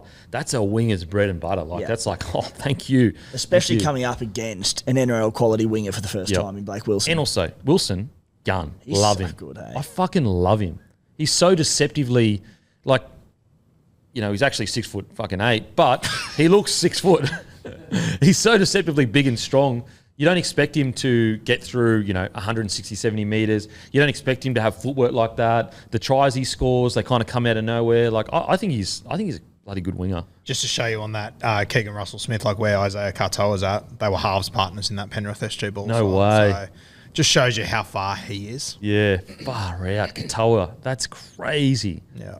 Okay, look, from a Storm, if you're a Storm fan, this was a super young side. I would not be... I wouldn't be super concerned at all. Like, barely had any possession. Yes, no one stood out, but this is a trial matches. This is not an easy thing to do. Like, it's not an easy thing for a young fella to just come on and explode in their first opportunity. I think if you're a Melbourne Storm fan, you take one thing out of this. Ticker. Happy was smiling. He was confident. He had 2 opportunities and he iced both of them. Yep. And also, my team has Ticker like Denon has Ticker. Sure. Also known as the Big. My real name's Denon, but you can call me the Big if you want. Or Conrad. Carlos. Carlos. And Enrique. Yeah, that's right. Yeah. And also, I think all Storm fans, the positive you can take away from it is that the culture, it's still there. It's still as strong as ever at the Storm, which is a great thing. We have one more round of trials this week before the NRL season kicks off with an epic double-header in Las Vegas. The only way to watch all of these games are Fox League. Available on KO. 4K capabilities have arrived, so you can now watch the selected NRL games in detail, so clear that you'll think you're part of the action. New to KO, get on board and start your free trial today. 4K, you're kidding. How good. Now, on to the next trial. Knights defeat the Sharks 44-18. Knights definitely had a stronger side on paper initially. I just want to send a shout out to Mapapa Langi. First tackle, concussion. He's been struggling with injury. An absolute young gun, like probably would have made our CBAs a couple of years ago. Can play 6, can play centre. So shout out to him. Hopefully he's back in the next few weeks. Love the fact that he was willing to put his body on the line like that. That shows what kind of bloke he is. He's ready to put his body on the line for his teammates. This game, I tell you what, Knights. Although, yeah, for sure, like they had a stronger team to start with, but geez, they got some bloody good young players. You can walk us through some CBAs that you called prior to the game. Yeah, Fletcher Sharp is obviously the starting fullback. Very, very talented player. It's interesting. He's actually last year he was the SG Ball fullback. Can you say the under whatever it is? Because to me, Sorry, that sounds like so he Spanish. was the under 19 Fletcher Sharp, under 19 like you're fullback. speaking Spanish to me. I'm like, what's the fuck's SG Espanol. Surprising from you, Enrique. Fletcher Sharp was the under 19s fullback. Yep. The under 21s fullback was David Armstrong. So Fletcher actually jumped him in that trial to play fullback. Armstrong played on the wing, brained it. Meanwhile, the kid that I spoke about last week, Vitano, he scored 16 points in SG Ball, scored a try in the opening set. They got fullbacks. They got too many fullbacks to know what to do with. And they've got Kalen Ponga, who's handy. You guys are right. You know, you're the only bloke I know that says brained it. No, I think it's going to catch on. It'll catch on. You'll see on a T-shirt this time next year. Could be anything. Took a few years, and now we're brained it will be next one. Knights, what I'm liking for the Knights is like for so many years we all sat here and gone, their inability to keep some of the best young guys is outrageous. The good thing for the Knights is it seems like they are starting to cultivate the juniors and make sure they stay in the system at least for long enough where they can know who to take a risk on, who not to take a risk on. To have three such high quality fullbacks ready to go, not ready to go, but in line. Whereas I feel like a few years ago, you're not having that at the Knights. They're getting absolutely raided way before they get to an NRL trial like this on the weekend. But yeah, Sharp. I thought Sharp looked fantastic, and also I thought he was pretty good in contact as well, physically, because he'd only be 19 or so now. Yep. 19. Yep. Got through quite a bit of work, but the standout, the two standouts for me in this trial were Price and Armstrong. You got something? Yeah, I was just going to say, as you said about the Newcastle Knights, they seem to be retaining more guys. I think it'll be, in hindsight, it'll be one of the most underrated signings. Peter Parr going to the Newcastle Knights. So that was at the end of 2022, I think he signed. Yep. He was a part of the Broncos when they won a comp early 2000.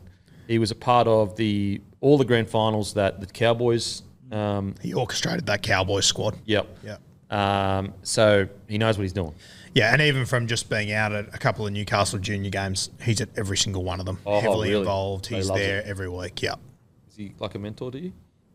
He's I'm his mentor. Hold my belt, Pete. So the two standouts for me, Armstrong, we'll get to Armstrong, Price. And the reason why I want to talk about Price first, because when Price first come on the field, because I don't think he started, he was on at fullback for a little bit. And some of the lines he was running, I was like, man, this guy he is not ready for NRL. Like, these are Super League kind of lines where the line speed the contact isn't good at the back. And so I was kind of like, not writing him off, but I was like, okay, this is going to be a long day for him, where he realises that the standard is a bit far from him. It's going to take him a year to build into that standard. Super wrong. Super wrong. He does things in a semi-unorthodox way, but far out he makes it work. My only worry for him is he might be a victim of his own ability to play multiple positions. Kurt Manitis, absolutely. It's because you could chuck him in centres, chuck him on the wing in a pinch, you could chuck him at fullback, chuck him at 6.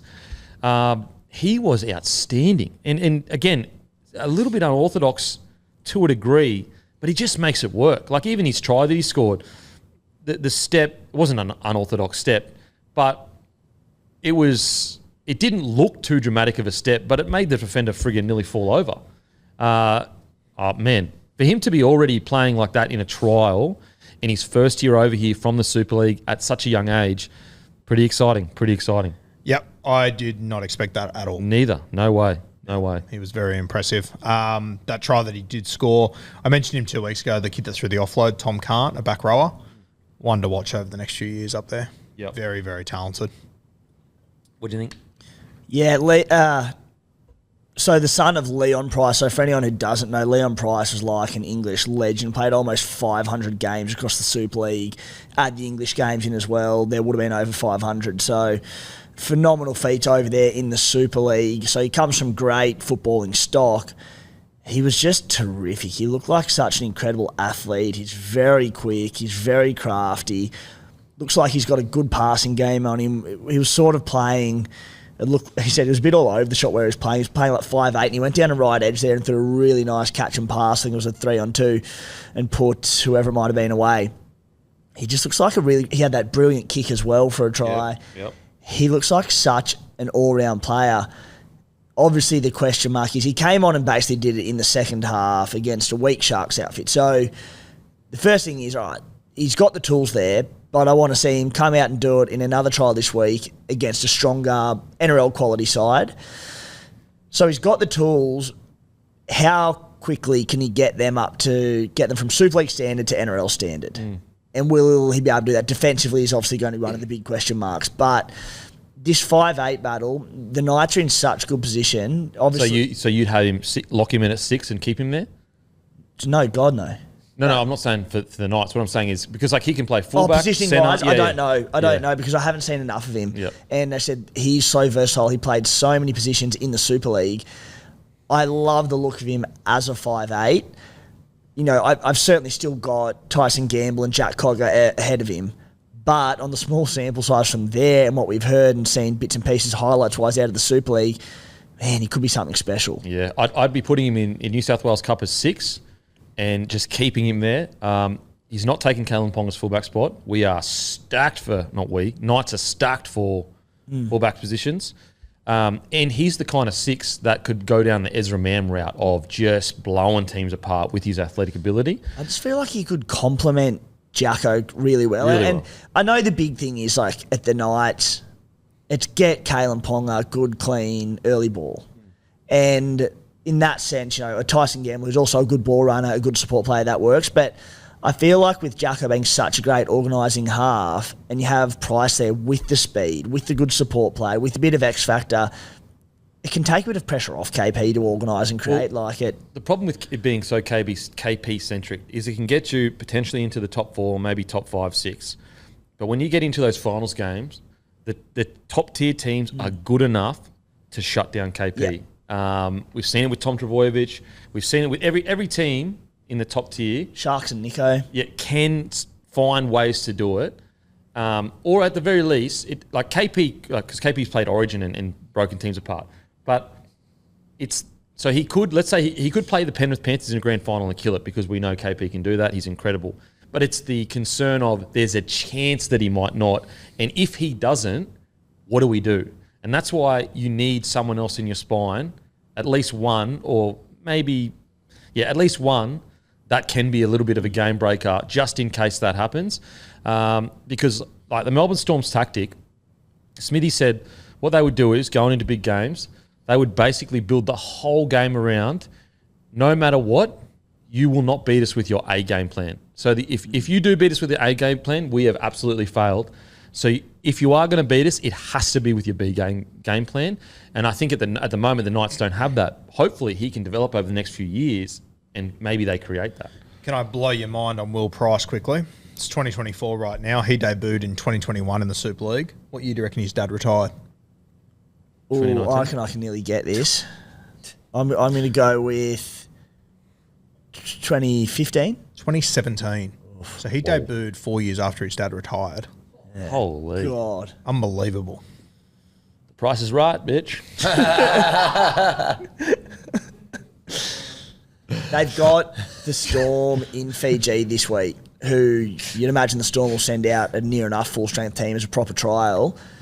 Price is going to get his chance to go, I'm good enough to play there right now, so I can't wait to see that. Yeah. Along with his buddy Kai Pearce-Paul too. Huge watch after Dylan Lucas's performance. I know. And that throughout the Knights been in a good position. Like, we spoke highly of Kai Pearce-Paul last week on the CBA show. Dylan Lucas was nearly the player of the game for him. 2 tries on the edge, looked terrific. And it's the second game he's been really good too. He was great against the Warriors as well when they played in that last. Got some good headaches. Yep. And then Leo Thompson killing it as well. Really, really exciting for Price. And, as we said at the start of the show, just a trial. This does not mean that, he could do this against NRL sides yet, but he also might be able to do it against NRL sides. We're just unsure about it. What we can say is from that trial, he was fucking good. Bloody good. Too, who is the absolute king of the battlers that just goes hard, and I love him. Jet Cartwright. Oh, these so mean. You're second on my list. Yeah, Cartwright. Jet Cartwright. Another great depth. Yeah. Like, great depth. He'll come in and do a job for you whenever you need him to. And, who knows? He could jag that spot because it really is up for grabs, that edge back row spot. Armstrong, I thought he was outstanding. Now, you've heard word that Tuala at the moment is probably got the jump for the wing spot. I believe so, yeah. I'd be giving Tuala first crack in this trial, but I'd be giving Armstrong at least 20 minutes. Because Marju's got that other spot. So you'd almost go, look, Marju, I'll give you the first 20. Bring on Armstrong, maybe even give him longer than 20 minutes, just to see if he kills it against at an NRL level trial. I think it's a battle between him and Tuala to get that spot. The tries that he scored, they were so varied in the way he scored them. Like there was great winger finishes tries, there was speed, there was strength. I liked what I saw from Armstrong. I thought it was a real eyes-up play too when he kicked infield. Yeah. Like you see guys that when they do that, they jam up too close to the fullback and they fuck it up. He just timed it perfectly. Yeah.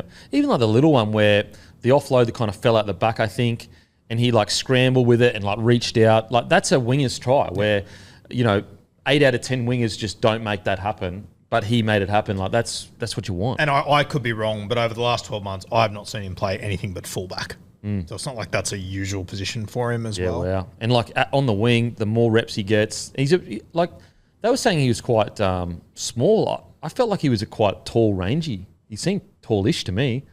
Put a bit of meat on him. Bigger than I remember. Yeah. Put a bit of meat on him. Hammy, what did you think about the trial, mate?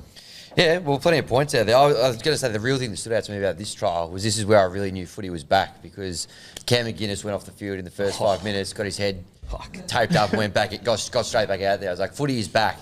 That's what it's all about. That's literally Cam McInnes getting split should be the like opening of the season. Pretty much. Bit of Matty Nable VO over the top of it, and away we go.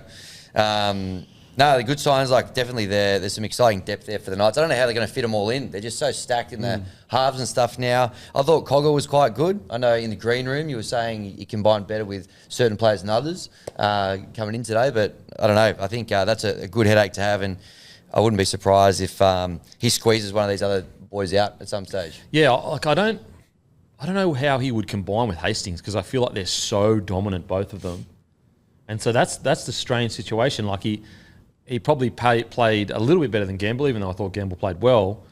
But do you really want to put two very similar players in the 6 and 7 jersey? I agree. I don't like the combination there, but he's played with arguably the most dominant half in the game in Nathan Cleary last year at different stages, small sample size, but he made it work there. Maybe he can make it work with a dominant Cleary half. can play 6 as well, though, whereas can Jacko play 6? I don't think Jacko's quick enough to play that role. Yeah. Whereas Cleary is like probably the best ball running, outside of Hughes, the best ball running. Like when Cogger started taking the reins there as first receiver, Cleary went into that sort of 6 role, the ball running role. So and I reckon Cleary would be a fucking great 6. So good. Fucking really strong in contact, great first 10 metres. Anyway, enough Cleary rap. But yeah, good problems to have. Now, Sharkies. They did start a weaker side than the Knights did. What do you think of the Sharkies, Ruru? I'll be honest with you, I didn't take a stack from this game for Cronulla. When you got both your halves out, your entire spine out, and especially when your spine is Nicho Hines, who's so dominant, Blake Brayley, who hasn't missed a game in about 15 fucking years. It's sort of hard to read into, and I the Knights obviously put out a pretty decent side. I thought there was a couple of forwards. I thought Kaufusi looked good. Really good. Some good things. He's almost like the forgotten man, because he come from the Eels. He is the forgotten man. Yeah. And every time we read out that forward pack, we forget to say Kaufusi, and there's an argument that he's arguably their best front rower. I felt a bit sorry for Tommy Hazelton. Got a sin bin, sort of bloke falling. Yeah, it was a tough one. But I'm really excited for his year. I think he's going to have a breakout year, Hazelton. Yeah, he looks the goods to me. I thought Jesse Colquhoun as well did a couple of good things as well. He had a few nice touches. Agreed. I'm on the same boat in regards to Sharks. Not really that much to take from it. There wasn't. Knights had a very strong side. They were dominated for a lot of the game. Yeah, you could make the argument they looked clunky, but when you have all of these key players out, they're going to, it's almost inevitable that they're going to be clunky. Yeah. My other big highlight was just seeing Cade Dykes back playing footy. Yeah, that was good to see. I'm trying to think of any other moments. Oh, look, if I'm being super nitpicky, a couple of around the ruck there, a little bit loose, but again, it's a trial. It's a trial with essentially a New South Wales Cup side. But yeah, they were a little bit loose around the ruck, which is like very not Craig Fitzgibbon. Now, to be fair, look, Knights are arguably a top 6 side, but there were other teams that didn't have a strong side on paper that played probably better than the Sharkies. So if you wanted to be a bit harsh, you could say there were other teams that were weak on paper that played better. Yeah, I'm not going to be too critical of them without, as I said, their entire starting spine there. Takes a lot away, a few decent forwards and NRL starting forwards. Kaufusi was the one that you said. He was the standout from the get-go, and I thought he was really devastating in attack. So he was one that caught the eye. I was keen to have a look at Sammy Stone Street on the wing. Made one really good defensive play, saving a try. I can't remember who was on. And then I think the next set knocked it off coming off his own line. But some good signs from him, and can't wait to see him again in another trial. They rate him very highly, Stone Street. I rate his name. Very Welcome cool to Stone name. Street, baby. You like that? Yeah, it was good. Okay. Thumbs up. 2 thumbs up. Speaking of thumbs up, Roosters defeat the Manly Seagulls. That doesn't really work because Jake George didn't play, but whatever. Recently engaged, the thumb man. Yes. Congratulations to him. He actually got a thumb engagement ring. I was actually, if I was being nitpicky again, no thumbs up in the announcement photo. So he's really committing to that rebrand of no thumbs. he's rebranding to no thumbs. Yeah. Would be funny though if he did get it. Well, actually, he did. He got an engagement ring for her thumb, and she wasn't happy about that. So Missed opportunity for him. There's something to work on. Yeah. He needs to work on his content game. Yep. Roosters defeat Manly. One of those trials again. Roosters. Not one of those trials. Apologise. Roosters essentially full strength outside of one or two players. Manly essentially fringies or young fellas. The takeaway from this for me was Manly were outstanding.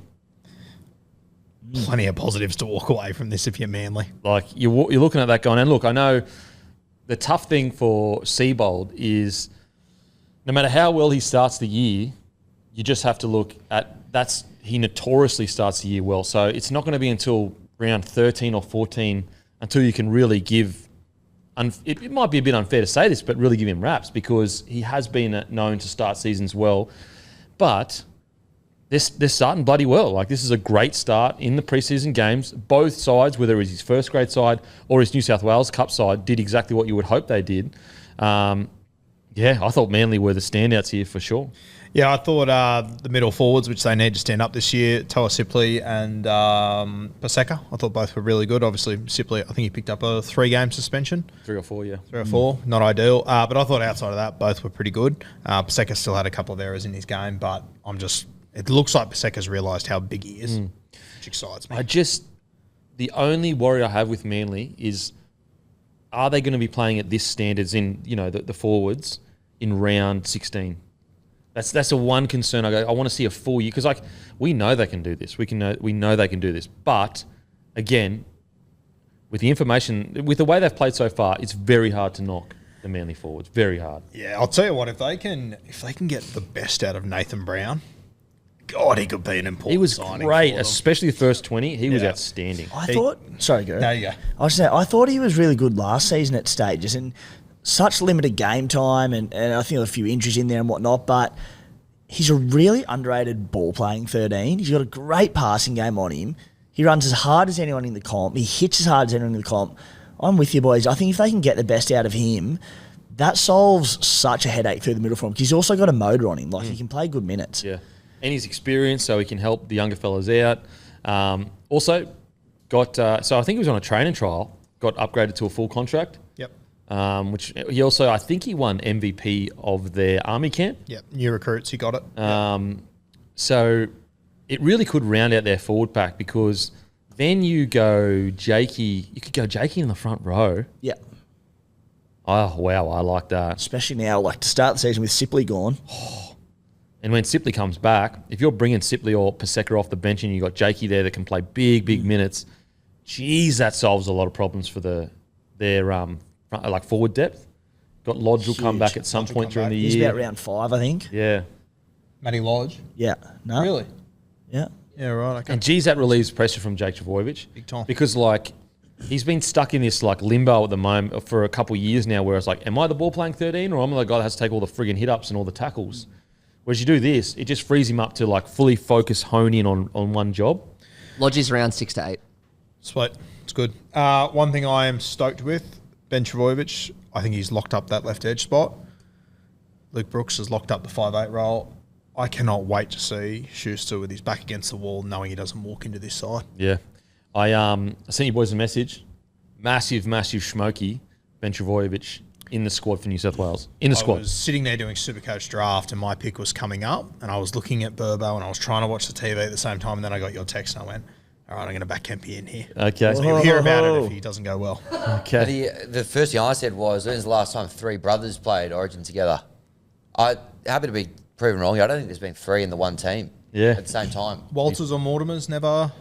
A long time ago. That's the only ones I can think of. Very quick, minimal Google search suggested that it might have just been 2 at a time. But yeah, right. Well, in a starting 13. Yeah, in a team. 17. Yeah. For Origin. Yeah. You're saying? Yeah. Oh. But yeah, Ben Trbojevic, he finally looks like he's found the right weight in his body. He looks balanced. Because I feel like the period there they were a bit unsure. Is he a centre? Is he an edge back rower? With that athletic ability, the genetics that he has, and then the toughness that he has, I think we're just seeing the start of a pretty damaging back rower, like someone that in a couple years, 24 months, maybe even 12, but 24 months is pushing for a Dally M back row position. Kempy, he's really hurt super coaches in recent seasons, as you know, due to a few niggling injuries. Minutes have always been a question mark, as you already know, but to listeners out there who don't, he starts very cheap this year. You know that he's dual position. Do you think he's a good buy to start the year with Schuster lingering on the bench, or do you think he's an avoid for that reason? Well, first of all, let me correct you. He's been a headache for bad Supercoach players. Good ones know not to pick him. He wasn't ready. That's a good pickup. It's a good pickup. This year, it's a great pickup. Outside Luke Brooks, most likely. Brooksy, he's in for the, he's finally at a club that actually appreciates him. Uncalled for. Mate, I think I'd be locking him in. As a dual position player, where would you play him in your Supercoach team? Listen, a couple. All of them. A couple of them. But boys, we're not here for Supercoach chat. You got to pay for that. I'm starting a Supercoach OnlyFans. There you go. Thinking outside the box. You get Supercoach tips plus pics of me. It's a win. Doing what? Carlos and Enrique. Depends how I'm feeling that day, baby. You get Carlos if my Supercoach team went poorly. Enrique if it goes well. You do the math. Jeez. Carlos is a dual position player, I'm hearing as well. Oh yeah, he's a dual position player. I've got a little bone to pick with Anthony Seibold. Oh no. And please call me out if it's over the top, but I cannot believe we are into trial number 2 and you've got Humphreys and Chan Kumtong on this side and Carl Lawton has started at hooker. Yeah. 2 games in a row. Bit of a strange Someone one. make sense of that to me? Bit of a strange one there. Maybe he's killing it. Like Carl Lawton's known to be like a real dog ticker. And maybe he's looking at him like that and he's killed it in the preseason. But I feel like we know who Carl Lawton is. We know what he can do. We all know he's got that in him. Don't you want to find out which of these 2 hookers is the next guy up? Well, especially if there's one thing they lack to a degree, it's creativity around the ruck. Yeah. Because Croker's a battler and a really good 9, and maybe he'll get that creativity this year, but like at the moment, he's just a get through his work, good service. You got Humphreys and I always get Chan Kumtong. Gordy, yeah. Gordy. Chan Kumtong. And Gordy, ready to go, out and out 9s, super creative, can create points, take pressure off DC and Brooks, and you're not giving him game time? It's bizarre to me. Very strange decision. And now, the only thing I can think with that is he's seen something in the preseason, or maybe he's just being patient with their development. Well, that's what it would nearly suggest more to me, because I thought Carl Lawton was quite good last season. Again, injury impacted him, goes a little bit too hard for his own good at times, but he's a really good, can play middle and deputise obviously at number 9. So does that suggest maybe round 1 he wants to go obviously Lockie Croker starting and Lawton off the bench to chime in and spend some time at 9? And if so, completely fair. Good as gold. But I think what Carl Lawton brings. I would have liked to have seen more of these guys. Can you believe too there's another Hopewade that's a fucking gun coming off the bench? Honestly. It's like their genetics for rugby league is... Is family ever going to stop? We have to be coming towards the end of the... Is he in the immediate John Hopper family as well? Yeah. Good God. Yeah. Far out. Starting 13. Scientists need to do some studies on those genes. Yeah. Jeez Louise. I agree with you, boys. In regard... Well, Guru, I know, Timmy, maybe you're thinking a little bit different. But I just feel like, I agree, Guru, like, what Lawton's going to offer. He's never really going to struggle for fitness. He's got plenty of NRL games under his belt. You've got some genuine, like, creative 9s. Like, let's see what they're about. Doesn't mean you have to start them throughout the year, but let's just see what they're about in an NRL trial. Also, very strange that he played, maybe he's trying to rest them up, but played the strong side first week, or prior to the first week, essentially. Didn't play them this week, and then is going to wait a week and then play them in round 0. That's 2 weeks break that those guys are going to have between their trial and Vegas. Maybe it's because they went to Vegas earlier. That's why that's why he did it. Yeah, I'm not too sure. So they're like DCE, Turbo, won't trial. And Sieb said players like that don't need trials, which I disagree with. I think any player needs at least some, just to get, it's just the headspace, the vibe, the 40 feel. minutes. 20 minutes, 40 minutes. Like, seriously, 20 minutes. Yeah. Just the process. And I know you would argue that Tommy and DC and all those boys have done it a million times, but I don't know. I just feel like just to get them in that mode of like, but put it this way, like the first 20 minutes they're going to have is an NRL game of the year. That's pretty hectic. But that's pretty. It's hard to knock Seabold because like look how well they're going in these preseason games. Who else stood out for you boys in the Manly side? I thought Benny Condon. He does a job for them. Middle stood out for me. Is it Falau? What's the center's, Clayton? the center's name? Yeah. Something there. I think there's something there. I know that I had the great Ella on the other day to talk about the Manly Seagulls, and she loves him. There's something there. He's got something about him. I know he's been around the block a little bit. He's like 22, 23, been at a couple of clubs, fought his way through New South Wales Cup. So he's really worked his way into a squad. It's not, I don't think, to my understanding, I don't think he's one of those kids that have come straight out of school in a top 30. I think he's had to battle his way in, which is sometimes a really good thing. I don't know. There's something about him that I really like. He just has, he's got that timing that is very hard to teach, relatively strong.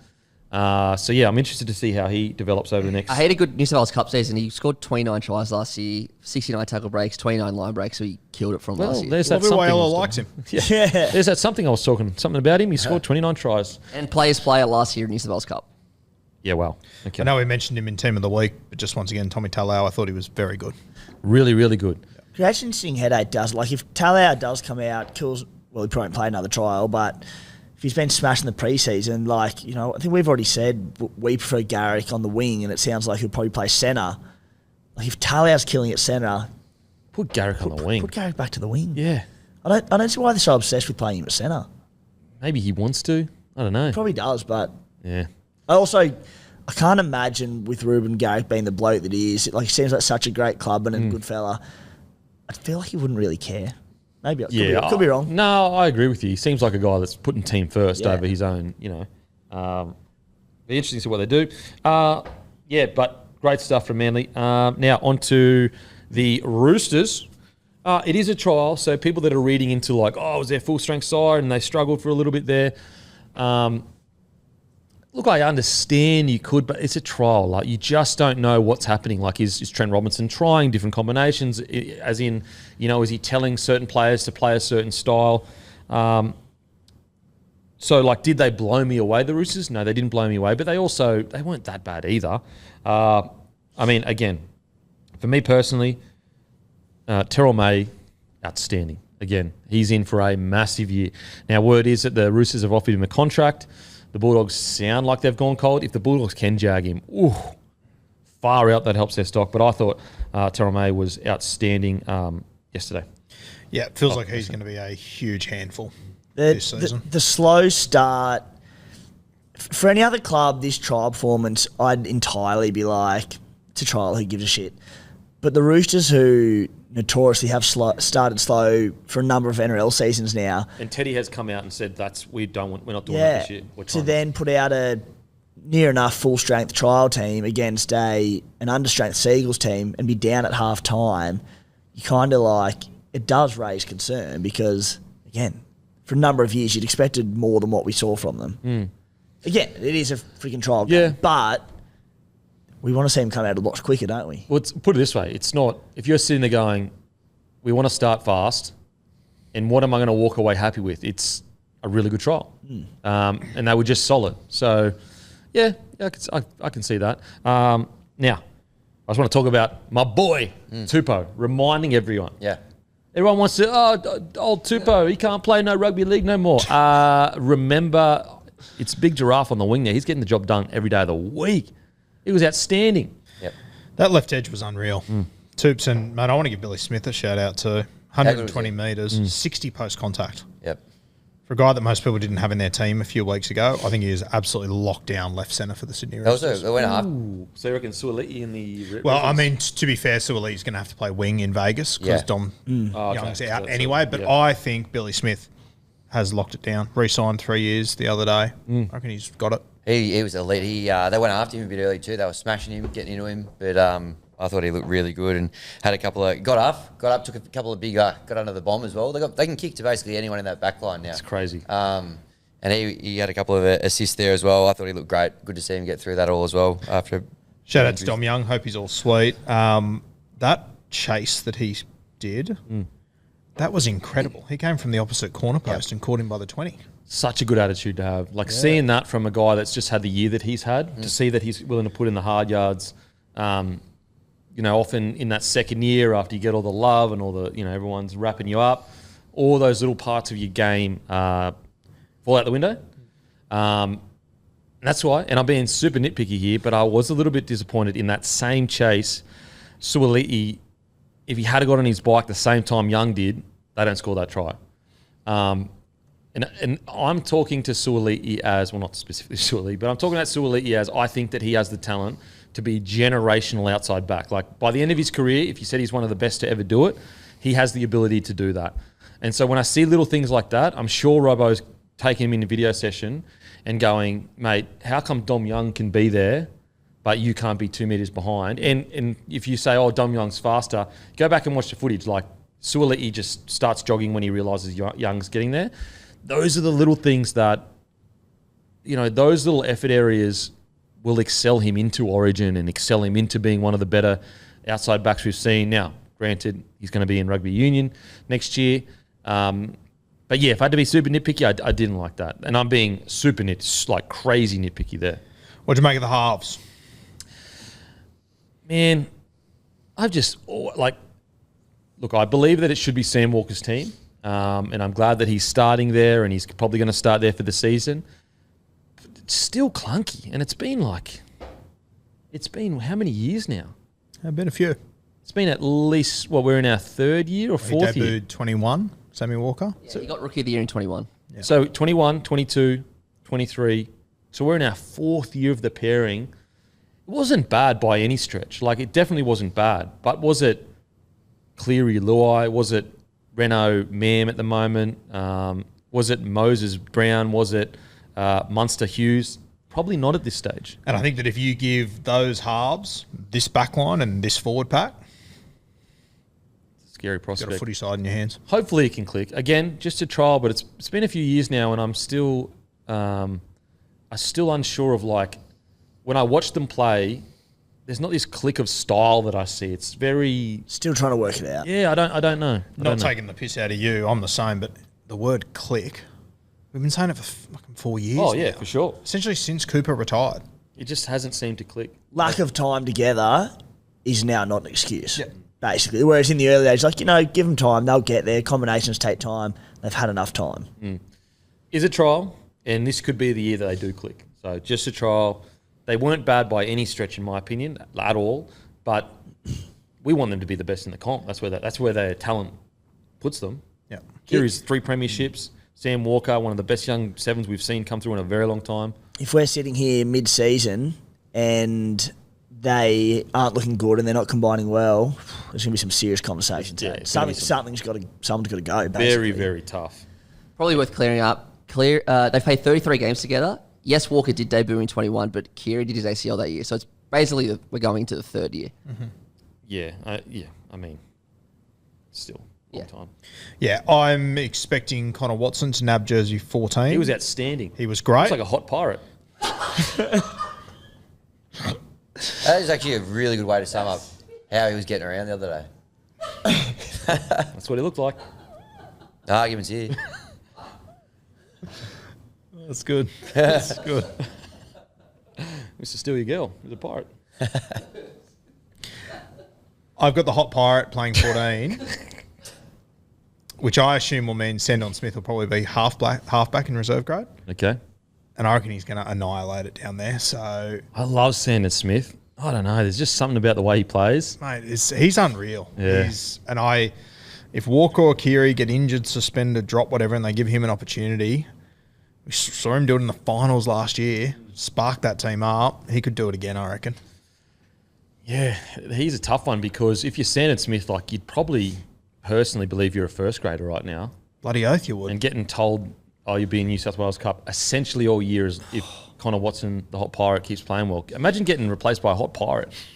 Well, what do? You can't. He's not you can't hot, argue with that. You really can't. You walk the plank back to second grade and you get about your business. Shiver a few timbers down there. Get yourself back up. There's a hook joke in here somewhere, surely. Yeah. Play a bit of hooker. Maybe Hook's coming back to coach a team. His marquee signings, Connor Watson. Then over to the Perth Pirates. Marquee signing. So Perth Pirates, Anthony Griffin's coach, Connor Watson marquee signing. Illuminati confirmed. You with us, Timmy? I'm here to talk footy, mate. Available 6 p.m. tonight. The positive, your boy, Wong is ready. Absolutely ready. He looks great. In contact, far out, he looks strong. I thought in the, did he set the world alight? No, but in the small moments I saw him, I'm excited. What do you read into this? Do you think he starts round 1? I think he does. On the left side? Side, I don't know. Okay. I don't know. Because they've chopped and changed sides, as in their edges have been so in and out for a while now. Because I didn't get any clear insight out of as to who. Saturday. Well, Wong started. He did start, did he? Pretty sure. I thought he No, came no, off the bench. Surely Tupanua started. Yeah. But then Tupanua looked better as a middle, in my opinion. I could have okay, Wong didn't start. I mean, he must have had a lot of impact then because, as soon as he was on, I was, impressed. He's got a good try on the edge. Didn't he Tupanua. come on the right side? I swear Wong played right side in the second half and Angus was definitely on the left. He's on the right side. Yeah, I think he's on the right This side. is where I worry because I think Nat Butcher will be on the right. So I'm not convinced. But then Satilli got moved into the middle, so that could tell you something too. What could it tell you? Well, that they're looking at him as like a off the bench. Sure, but then they put Angus on the left, not But Wong. but Angus also didn't start. You'd have to assume. Well, fuck you would assume that if Nat Butcher's, are we all confident? Butcher saying Nat locked in. Butcher's- Okay. Lock him in. So if Nat Butcher started on the right, surely if you were going to play Wong to start him, you would have given him a gig on the left. I think if Wong was going to start round 1 on the edge, he would have started this trial on the left edge. See, I reckon. It worries me he didn't play left at all. Yeah, I don't say it with complete confidence, but look at the team they ran out. Like, it's pretty close to what their round 1 side's going to be. I reckon. Yeah, and then maybe so what they might be doing is start Satilli, he moves into the middle, Wong comes off the bench and comes on the edge. That's probably going to be their rotation.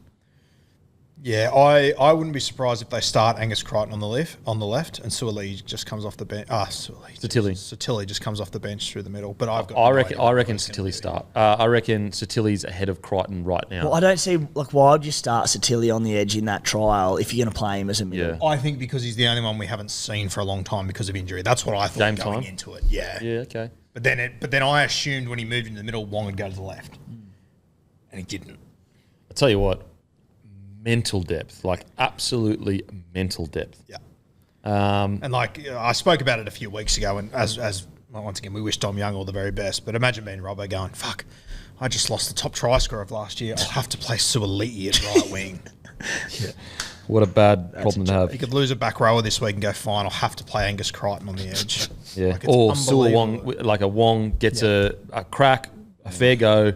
He did it in a way where he didn't have to upset the cart. I'll tell you who else was really good that probably won't be in the 17. White. I was very impressed with I'm high on White. I like White. Yeah, I they're just really so do. stacked. How do you... You're high on White.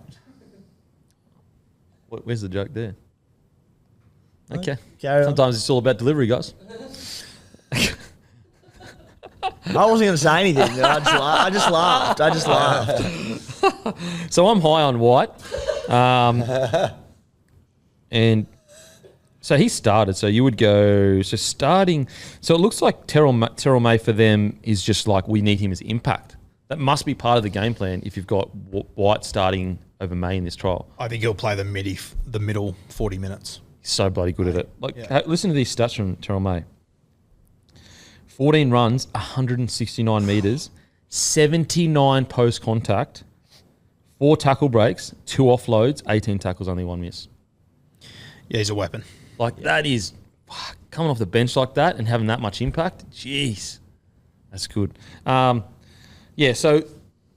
out of 10, as a trial with your first grade side and what you're looking to achieve, you're probably a 7 out of 10 or so as a trial. So it wasn't bad, wasn't great, but solid for the Roosters. I thought Teddy, an improved performance, heading in the right direction. Massively. And I text you guys as soon as it happened, ball playing around the ruck. Rather than, and look, he did fall into it a little bit in the back end of the game where he started taking one off the ruck and just hitting it up. And look, sometimes he's going to have to do that. Like that's, fullbacks do that.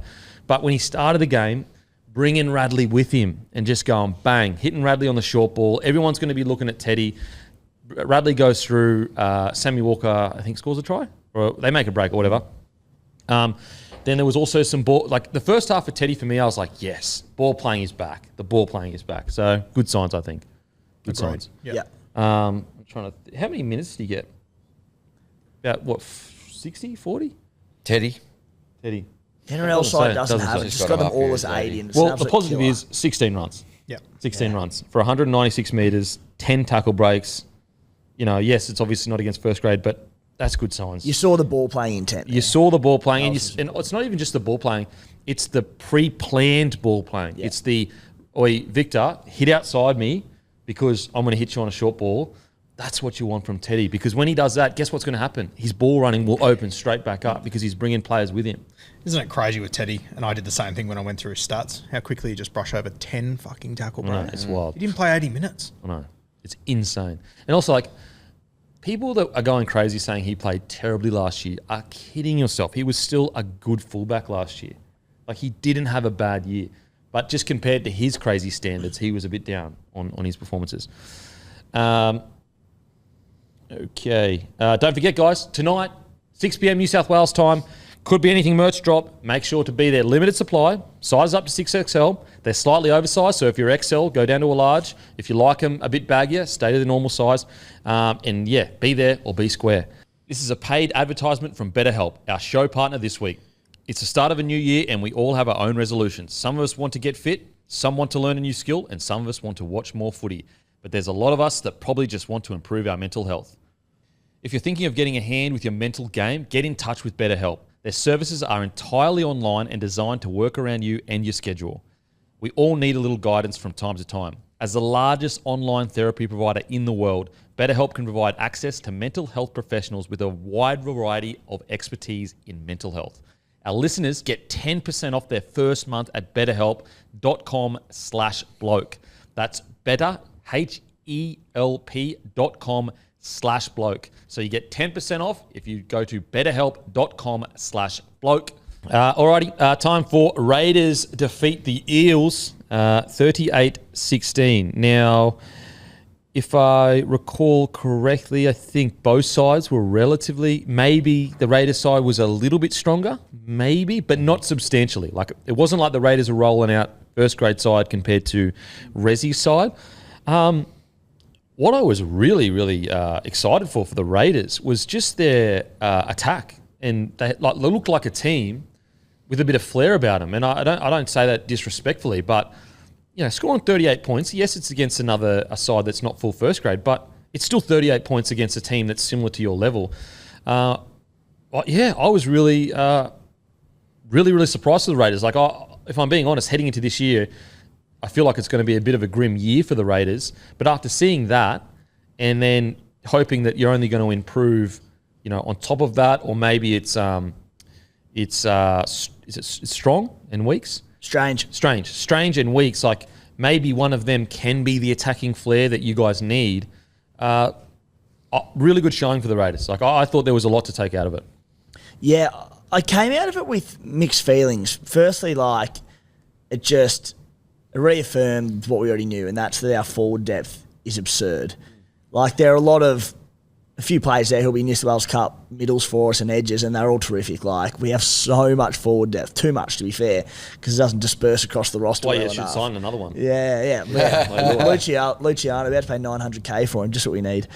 But so to put 38 points on was encouraging, very encouraging. A lot of the points did come through our forward pack, though. The big watch for me going into the game, like every Raiders fan, was Chevy Stewart, K.O. Weeks, Ethan Strange. They were all okay. I think between them they combined for it was something like no try assist, no line break assist. Weeks had a try off a kick and a bat back, whatever it might have been early on. So the players that I wanted to see creating weren't the ones actually doing it. And that's fine because, we, even in the last couple of years, we've been a very dominant forward side and points have come off that. Do you feel that they look dangerous though, more dangerous around the edges at times than they usually do? A little bit, yes. But I'm also looking at, a few of the names in the trials, Eels side and all that. So, like, if I'm being completely honest, I wanted to see more from the 1, 6 and the 7. See, I felt 6 and 7, I felt there were moments where you just was like, oh shit, like there's something happening here. Now, the thing may not have ended up happening, and I don't mean this disrespectfully at all, but sometimes when you watch the Raiders, it's like very hard to get excited in those positions. Like there's not much explosiveness happening around those edge kind of 7, 6 centers sometimes, but they just don't get that much good ball. Whereas watching Weeks and Strange, like there were moments where I was like, oh, there's fucking energy here. There's some pace. Yeah. I will say, I think Chevy Stewart is quite a ways away from first grade at the moment. So that's going to be a concern. I think he needs at least another year or two in New South Wales Cup at least 12 months of New South Wales Cup before he again puts his name forward to trial for the top tier side. Because I don't know, I just felt like with a jersey on the line, if he plays well, he essentially locks himself into that jersey. I was a bit surprised that I didn't see him more involved, and maybe that's just clunkiness because of a trial. I don't know. By all reports, though, through the juniors was an absolute stud. So, yeah, and I've spoken about Chevy a lot, but I have said all preseason he is very raw, and I think that's very evident at the moment. When he was coming through the juniors at the Sharkies, he was Mr. Everywhere and doing everything. We didn't quite see that on Saturday. He had some nice touches and whatnot, but didn't have a Barry Crocker by any stretch. But from a Raiders lens, when you're sitting there going, this is hopefully the guy that gives us spark and attack, I didn't see. Yeah, you didn't see he's the guy round 1. Yeah, he had to put his hand up to win that round 1 spot. And I threw some stuff out on social after saying, Chevy locked into that round 1 fullback spot is far from certain. People saying, no, he'll be there for sure. I'm like, he had 7 runs. He had 7 runs for 52 metres in a game where he's pressing to get an NRL berth and a round 1 debut. Like, again, this is a bloke who, because he's not big, he's probably not going to run for enormous metres. He needs to be creating and producing an attack. No try assist, no line assist, no line breaks, 0 tackle breaks. Like, if you're small, nimble and quick, you need to be busting some tackles. So it's... Well, that's where I look at Weeks and Strange. So Weeks, 3 tackle breaks. Strange, 4 tackle breaks. I thought Strange looked very dangerous. His ball running ability is so strong. Yeah. And I just feel that because Jackie Whiten's had such a quiet year or so, you just haven't had that in the halves yet. Like someone that can just run the ball and create something. And all the talk's been, if KO Weeks pairing up in the halves with Jamal Fogarty in round 1, well, I think the fact that Ethan Strange was named to play in the halves and named at halfback in this game suggests that Ricky doesn't have his mind made up yet, and these two blokes are still fighting for it.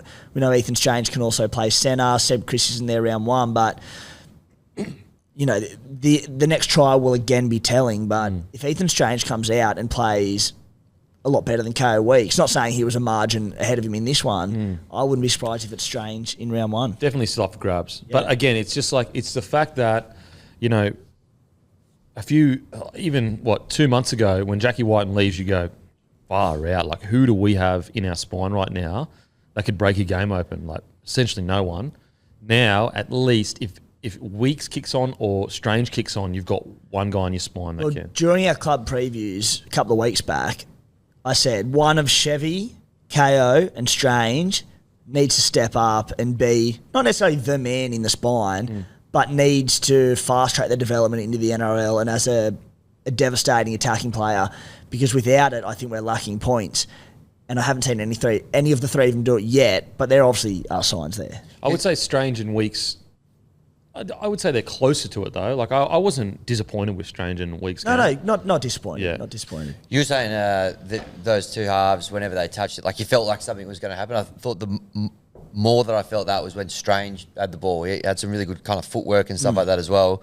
I get the mail that he actually is looking good, Strange, to get a bit of a run there. As it stands, and I'm happy to change my tune in a week's time or next week's show after another trial, I'd be happy to have Ethan Strange there with Fogarty. Okay. I think he's a better 5'8" than centre. I've always said that. I think he's more of a 6 than he is a centre.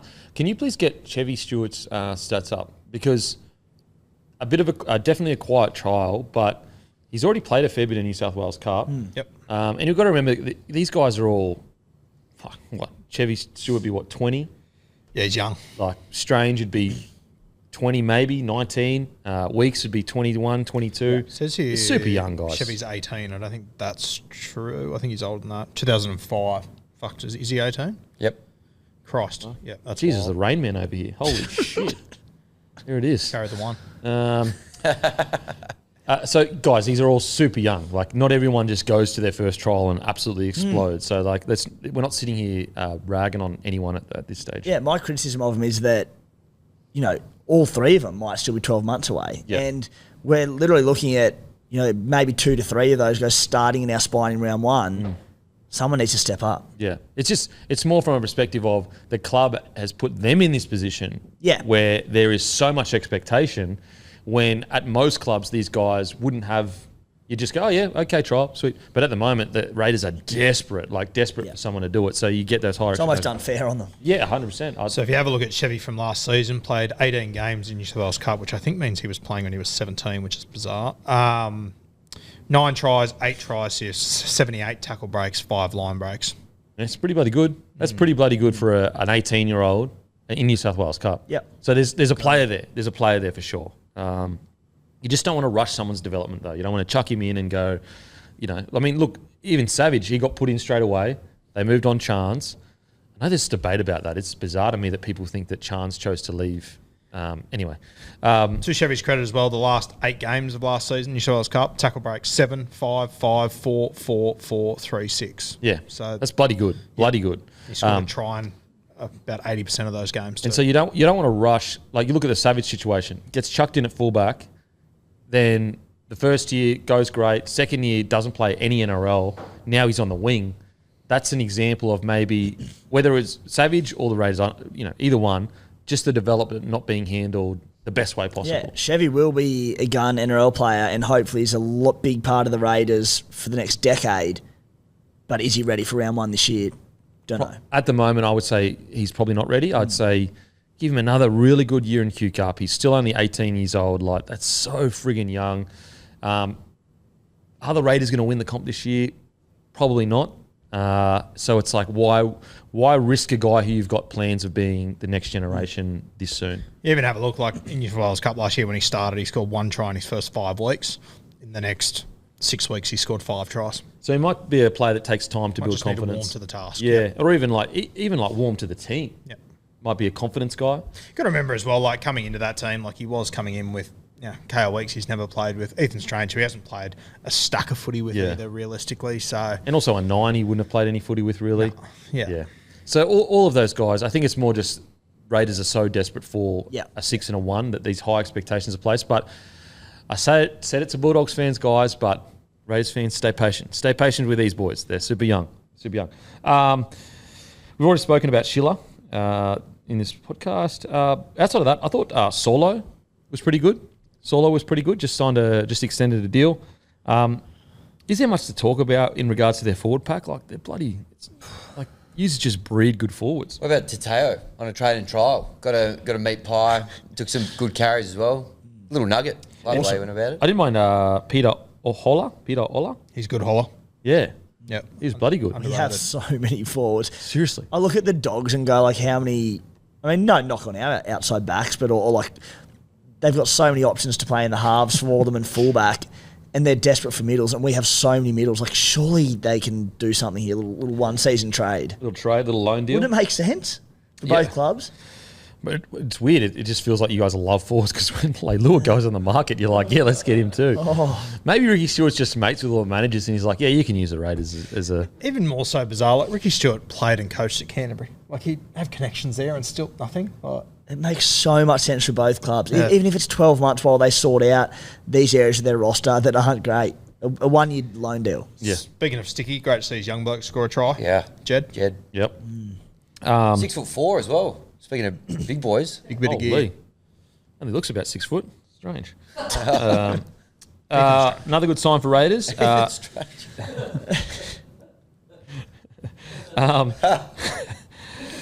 Savage ran for 150 metres. Hopewadi ran for 174. And Schiller ran for 178. Now, I know they made breaks, but it's still good to see outside backs running for big metres in a trial match. And I thought Hopewadi was unreal. He's almost like flown under the radar with his development. Big time. Because there was a couple of years where he was the next big thing outside backs. Next big thing. Kind of his progress slowed a little bit. He did his ACL. Yeah, okay. And he missed a full season when he was just sort of hitting the limelight in the NRL, and that slowed him down a little bit, but he's been good. I hate to buy into Tim's bullshit narrative, but if Hopewadi was at a Sydney club, I think he'd be talked about a lot more. Yeah. I mean, when he was at Manly before, correct? Yeah. He was talked about before he even friggin' played a lot. I get like Facebook memories on my Guru page that come up. Every year I have one in February from 2018 talking about Albert Hopewadi. No way. Yeah. So, yeah, good signs. Now, onto the Eels. Solid trial. I think there's a bit of Blaze Talangi. He had his moments, and he had an error or two here or there, but there's something there. There is something there about the kid. I don't know. It's not. I don't think that it wasn't like he set the world alight, but there is something about him that I think you kind of can't coach. Whether it's his timing, his movement. I didn't mind him. Yeah, you compare him to, say, Chevy Stewart, who's come through the grades always playing fullback. Blaze has played all over the place. 5'8", centre. I don't think anyone would have said he is an out-and-out fullback until he's got into this top 30 squad. So give him time. He's very talented. He's been very successful in other positions. Just be patient with Blaze. The talent's there. Now, great signs for the Eels because Kelma Tuolangi was an absolute monster on the field. Yeah. Brad Arthur, shock me. He gets a back row that's underachieving and he goes good. Bryce Cartwright, Jermaine, Sean Lane, Isaiah Papali. He's done it to all of them. So if he can be the next guy to really step up, we all know he's talented. He just hasn't been able to put it together.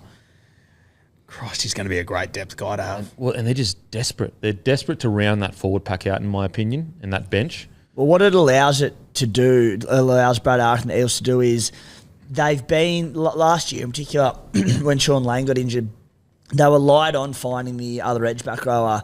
Thankfully for them, Bryce Cartwright wound out the clock and just had a terrific season.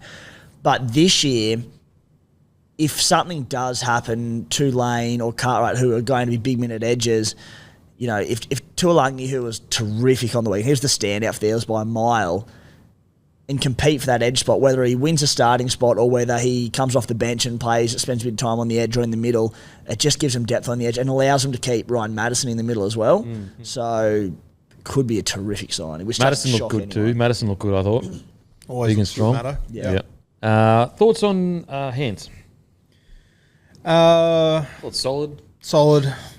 He is who he is. If you're expecting anything more out of Hands, I think you're looking at the wrong guy. He's not a player that's ever, because of the nature of his play, it's, tackle well, get through your work, give good service more than anything to, I know they didn't play, but Brown and Moses. I don't think he's ever going to stand out, Brendan Hands, and that's fine because that's his job at the Eels. I don't think you need him to stand out. No.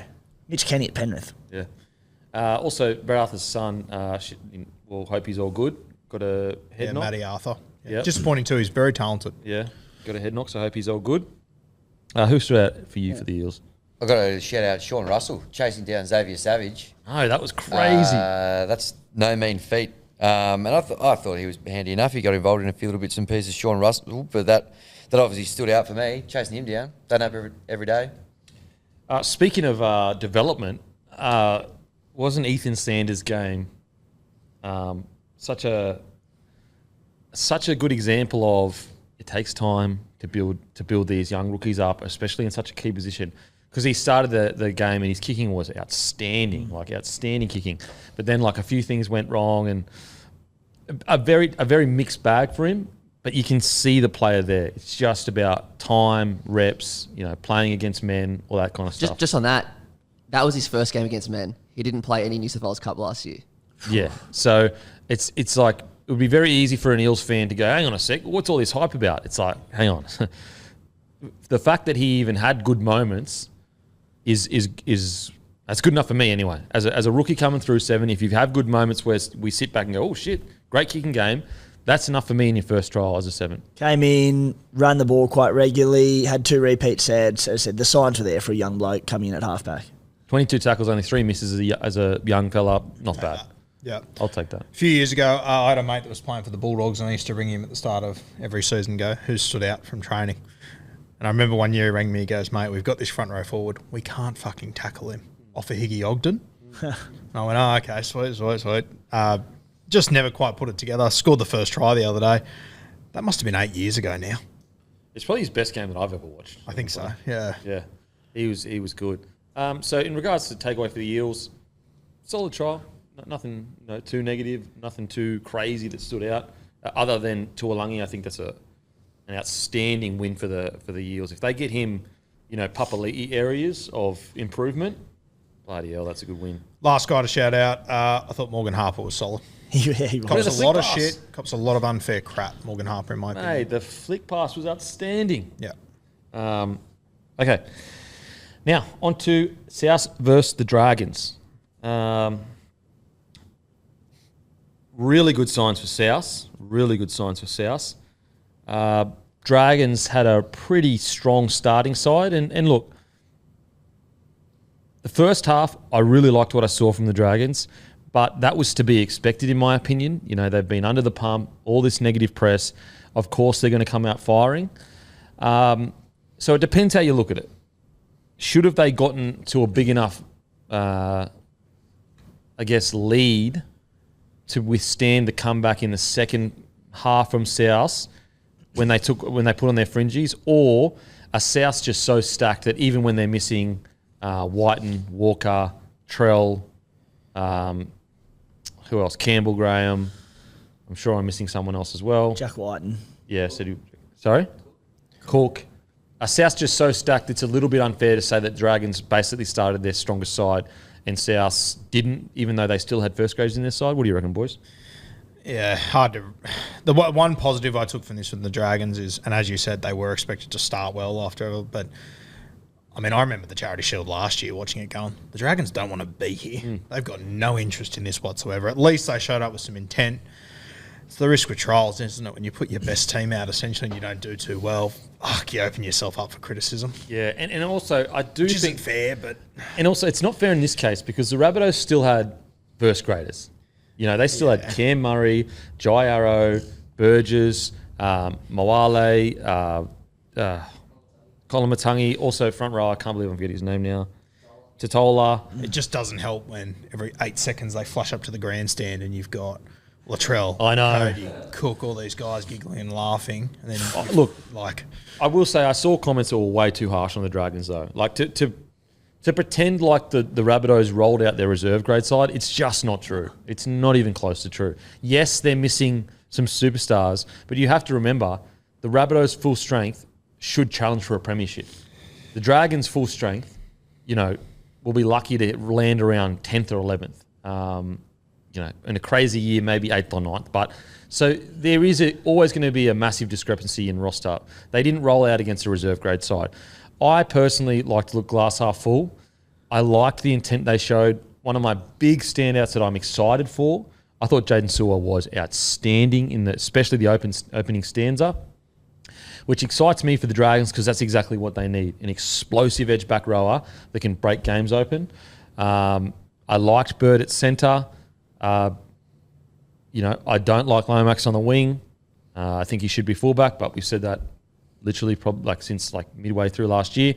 But the positive was I thought Sewer was outstanding. Yeah, I thought Sewer looked really good, obviously because they played limited minutes. The stats don't really tell the story, but I thought Sully and Sewer both looked fantastic. Sully looks in really good nick at the moment. He was moving well. Jack Bird looked sensational too. I agree with you about Lomax. He looked uncomfortable out there. I don't know what's going on with why you would even consider putting Lomax on the wing. Very surprising for me. What blew me away was that Lomax played the second half at right centre. Once again, he's a good right centre. Why not roll the dice, put him at fullback? I don't understand. I don't like that. He played really well at fullback when he played there last year. I hope he's named at fullback this week, and that's going to be his opportunity. I don't know, maybe he thought, fuck it, we're already behind, I'll give him a shot next week. I hope so. I don't know, but Maybe he was just trying to give Sloan a crack. You know, like, here's your opportunity. Yeah. You want to take it. I'm with you, boys. I just think you have to, we keep saying it, but I think you have to give Zach Lomax a crack there. The fact they didn't play minutes there on the weekend surprised me so much. You know, I feel like we've said this so many times with Sloan, where you go, there's just a passage of play that sums him up as a footballer and where he's at in his career. And it was that 3 metre forward pass by Ben Hunt. That was dead set, nearly deliberate forward pass. But it was a great line from Sloan, back on the inside, carved through, and you go, here we go. Got taken down, on his way down, he just throws this speculator over the top on 4th tackle, goes to the bunnies, hand over, and then not long after, he got whacked on the line by Ilias, popped out. Like, I know these things happen, but they happen a lot with him in a short period of time. Give Zach a crack there. If it doesn't work, so be it, you can change. I actually don't think it's good for Sloan's development to put him at fullback for first grade. Yep. Put him in New South Wales Cup. Let the kid build some confidence up. Now, I know he wants to probably play first grade. Understandable. He's a competitor. But as a coach, sometimes you need to make decisions. That your job as a coach is to develop players. So you need to make these calls. Let him carve New South Wales Cup. Get his confidence back up. Then bring him into fullback, and he'll be like. I'll be honest. I think Sullivan, Sloan, and Amon's development. Yes, they have to take responsibility because they're essentially adults. But geez Louise, it's been mishandled. All 3 of those boys at the Dragons have been completely mishandled, in my opinion, and. There's a reason why they haven't kicked on. They dominated their grades. Like, dominated some of the best players you see in the comp right now. Sloan, Amon, and Sullivan dominated them in the younger grades. Well, Sullivan went NRL, New South Wales Cup, NRL, New South Wales Cup, 5'8", hooker, bench hooker, starting hooker, back to 5'8". And what have we been talking about this episode about how some clubs are being patient with their juniors. Now, you could argue Dragons were patient, but I just think that if you make the decision to put them in and keep them in. Give them time. Don't drop them, bring them in, drop them, bring them in, drop them. Like, just, I don't know, man. I don't know. I was watching it the other night just thinking, fuck, they could do worse than just to flat out swap Lomax and Sloan. I've said that. I'd love to see Sloan play. He's a good finisher.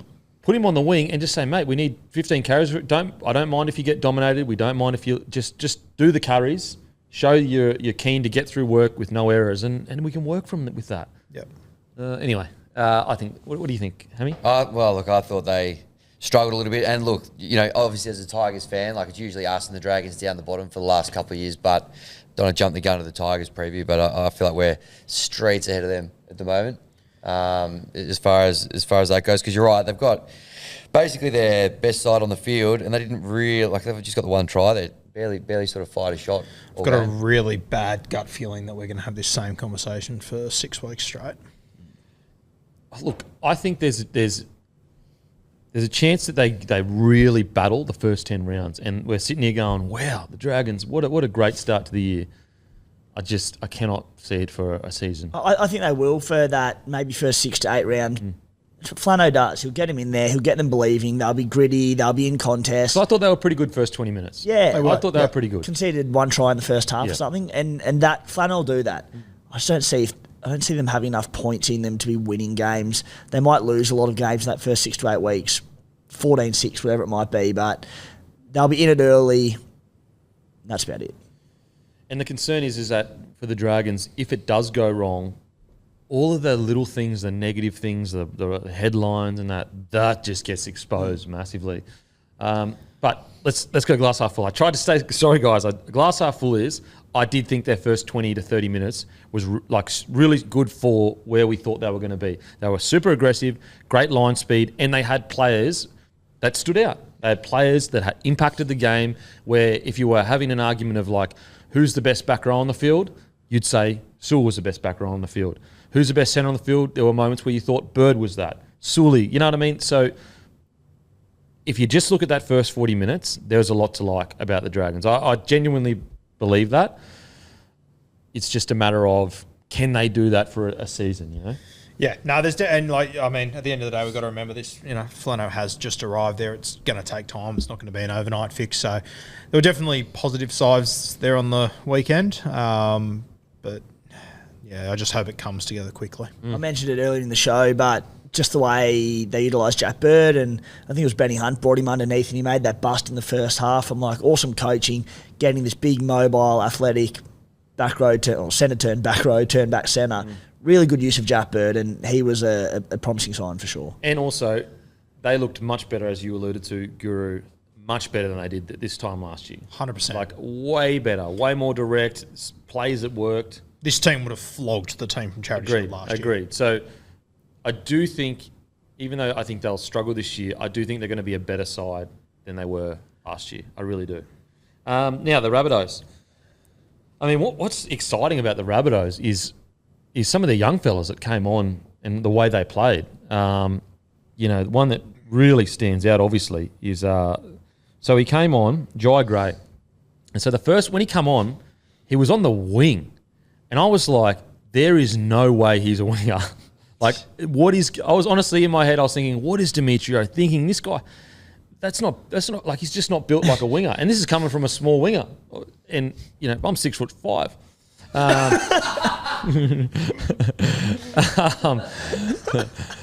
And anyway, so I was like, what the hell? And then that happened where they let the ball bounce and whatever. And then when he got to fullback, talk about electric. How exciting. Guru, you tipped everyone up before the match. Talk about Gray. Yeah, I don't think he's a fullback. You're 6. I think he's a 5'8". Yeah. Fair. So, and when that first high, and this is what I love about Jai Gray, you see kids come into these trials and they kill it and they're on fire. Jai Gray got out there and his first touch couldn't have gone worse. Put his foot out, which he should never do. He missed it. Couldn't have gone worse. And then he bounced back with the performance that he did. So I love to see that. I personally, I said it before the game, I think he'll be the next 5'8" after Cody. How does he go frontline defence? That's the big worry. Yeah. From what I've seen, I don't think he's not going to put his body in the way. He's not going to shy away from it. That's the one thing that blew me away. I didn't realise how fucking tough he was. Yeah. Some of the hit-ups he was taking and stuff, Christ, they were impressive. For the size that he's at, I think he ran for 170 metres or something. He went at it. 171 metres he ran for off 14 runs. Yeah, it's a bloody good game. He goes at it. So, yeah. And that's what, when there's not even a jersey up for grabs, and look how hard he's going. Yeah. And I think you could tell, and South Sydney posted some content of him when he was running, and the whole bench stood up to watch. They know how talented he is. Yeah, okay. Yeah, he arrived down from the Gold Coast as a fullback, but I think he's a 5'8" moving forward, and I think he will be the guy to replace Walker. Okay. The concern, defense. You already said it there, will be Ilias and Gray either side, like two easy targets. Yes, yeah, 100%. And you got blokes like, Olakawatu running at you, Piakora, like Ricky, Liam Martin. Jeez, it's a tough gig defending on the edge there. I am very quick and the first one to rule guys out because they're too small. I just think Jai Gray's got so much ability that I think he might make be it able work. to overcome it. Yeah. And he wouldn't be the first No, small not at all. 5'8" half to defend in the line and 100%. make a fist of it like it. Yeah. I was going to say, and we're going to touch on him anyway, of course, but Tallis Duncan, who was impressive again. And So good, I wanted to say that I love him on the edge in that side because what the Bunnies have lacked in recent years has been depth through the middle. Sean Kepi was really good, one standout, but it allows Jai Arrow to go back to the middle, so it just really solidifies that middle. But Jai Arrow playing on that right edge, they've moved Keon to the left. They're probably just going, we can pair Arrow and Ilias together defensively, just give him a hand. Yeah, and I think sometimes we get caught up in attack so much, we forget the defence is half of the game. And I'll tell you what, if there's one edge you don't want to run at, it's a fucking Jai Arrow that's toey for contact. Yeah. He's sitting out there going, I haven't jammed a bloke in fucking 30 seconds. I'm ready to go crazy. That's what you want. It'll do wonders for him. Boys, there's 510 players currently in top 30s. If there's 510 players better than Braden Burns, I'll give it away. I cannot believe he's not in a top 30. Yeah, I think it's just injuries. Yeah, sure. Injuries and age, really. Fuck. Even though he's not He's that so old. good. Yeah. He's so good. I've always rated Burns. Always rated Burns. I guess it's just you've only got a certain amount of spots. How old? Can you get how old? He'd be like 25, 26, maybe even 27 at the moment. He'd be 18 to 45, I think. 27. He's 27.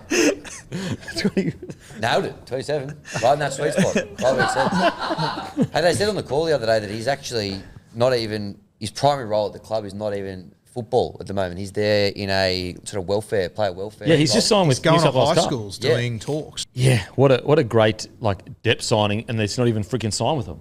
I mean, how good's that for them? He's signed with New South Wales Cup, so he's not even taking up a spot of a young fella. I wonder. So that means he can't play though, can he? Yeah, I don't think he can. Oh, what's he trolling for? Well, that's why he came back to South Sydney.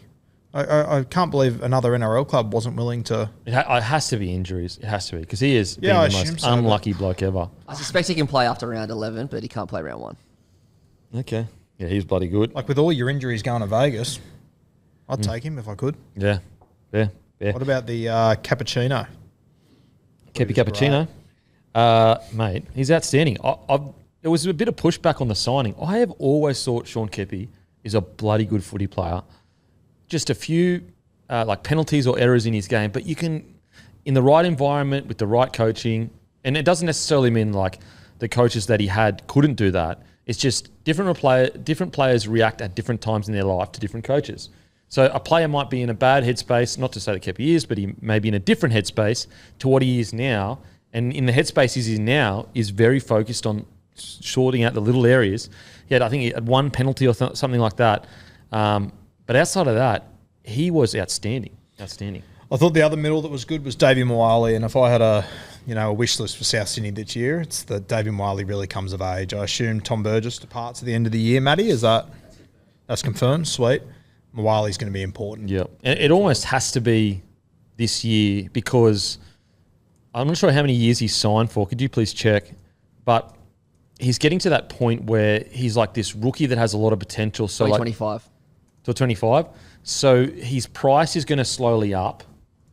And so if you're not delivering on that price that's going to probably be increasing, it puts more pressure on the patience that salary caps have on you because they go, hang on a sec, you're no longer a rookie on a training trial or a rookie on the outside the 30 that's on 100 grand or something. You're a rookie that's on 200 or 300K or even 350.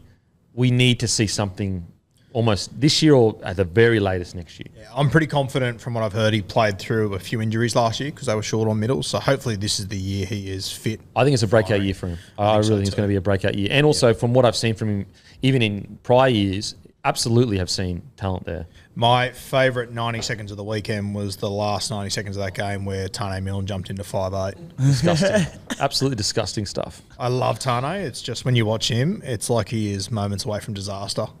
All the time. It's great. Right. I love it. It's just like...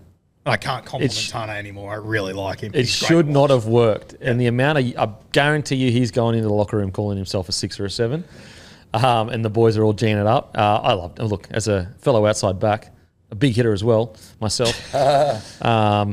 Look, I love seeing outside backs doing stuff like that. Some real Joey Leilua vibes about him where you know his moments from disaster every time he had the ball, but somehow he would just make it work every time. Mate, that kick that he put in on that last So play, good. That was the most awkward thing I've ever seen in my entire life. It was a big week for outside backs getting in the middle somehow and putting in a miraculous kick. I think Kotrick did one in the Raiders game as well. They ended up finding its way out to the wing. So shout out to all the outside backs just getting their hands on the pill over the weekend and taking the reins. Shout out to Tane, got engaged during the off-season. He's been with his missus for about 10 years or so now. Yeah, so good. The pressure was mounting. A famous South Sydney family, the O'Hares.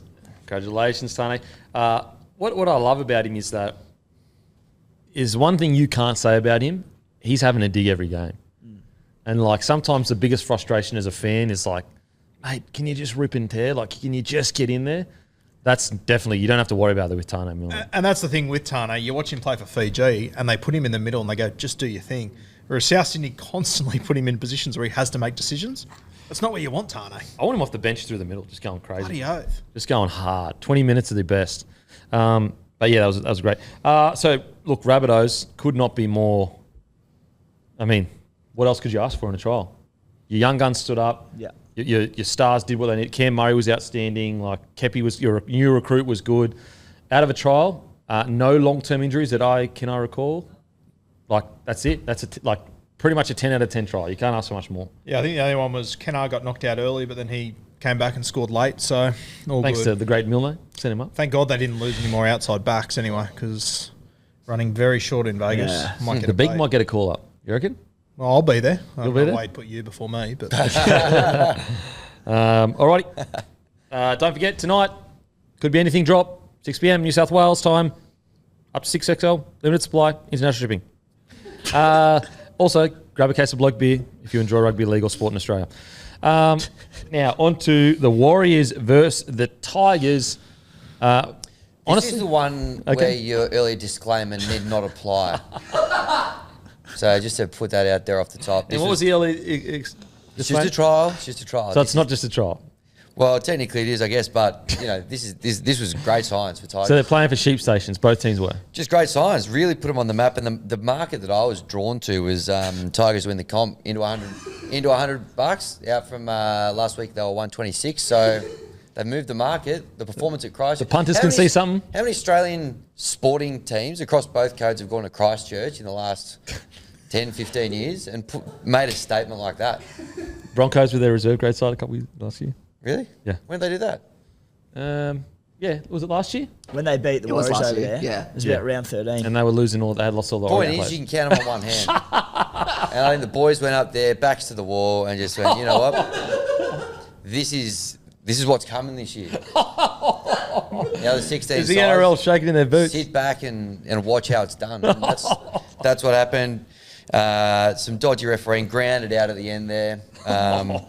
I think as a Tigers fan, very excited, and the new recruits leading the way there. Yeah. Any concerns that you were playing essentially 12 men the whole time? You got to play someone. You got to do it against someone, haven't you? So you can only play what's in front of you, Kempy. They do say that. They do say that. And they did it with great aplomb. Okay. So I'm not surprised at all. Boys looking good. Just good to see them all out there. Just, you know what I mean? You sign all these new blokes just to see them out there in the jersey, doing the damn thing. Good areas. Good areas? I cannot believe in a trial we're sending guys off and not putting 13 on the field. By all means, don't let Zion back on the field. Yeah. Sweet. But what a shit fight to have 13 on 12 in a trial. We were talking pre-show. You explained it really well, but it's just not good for anyone.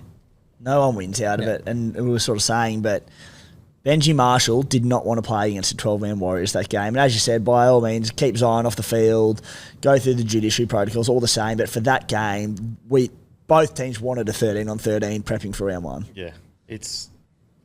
Maybe it's like one of those like rules that probably barely ever come up. Like when was the last time a bloke got sent off in a trial? Yeah.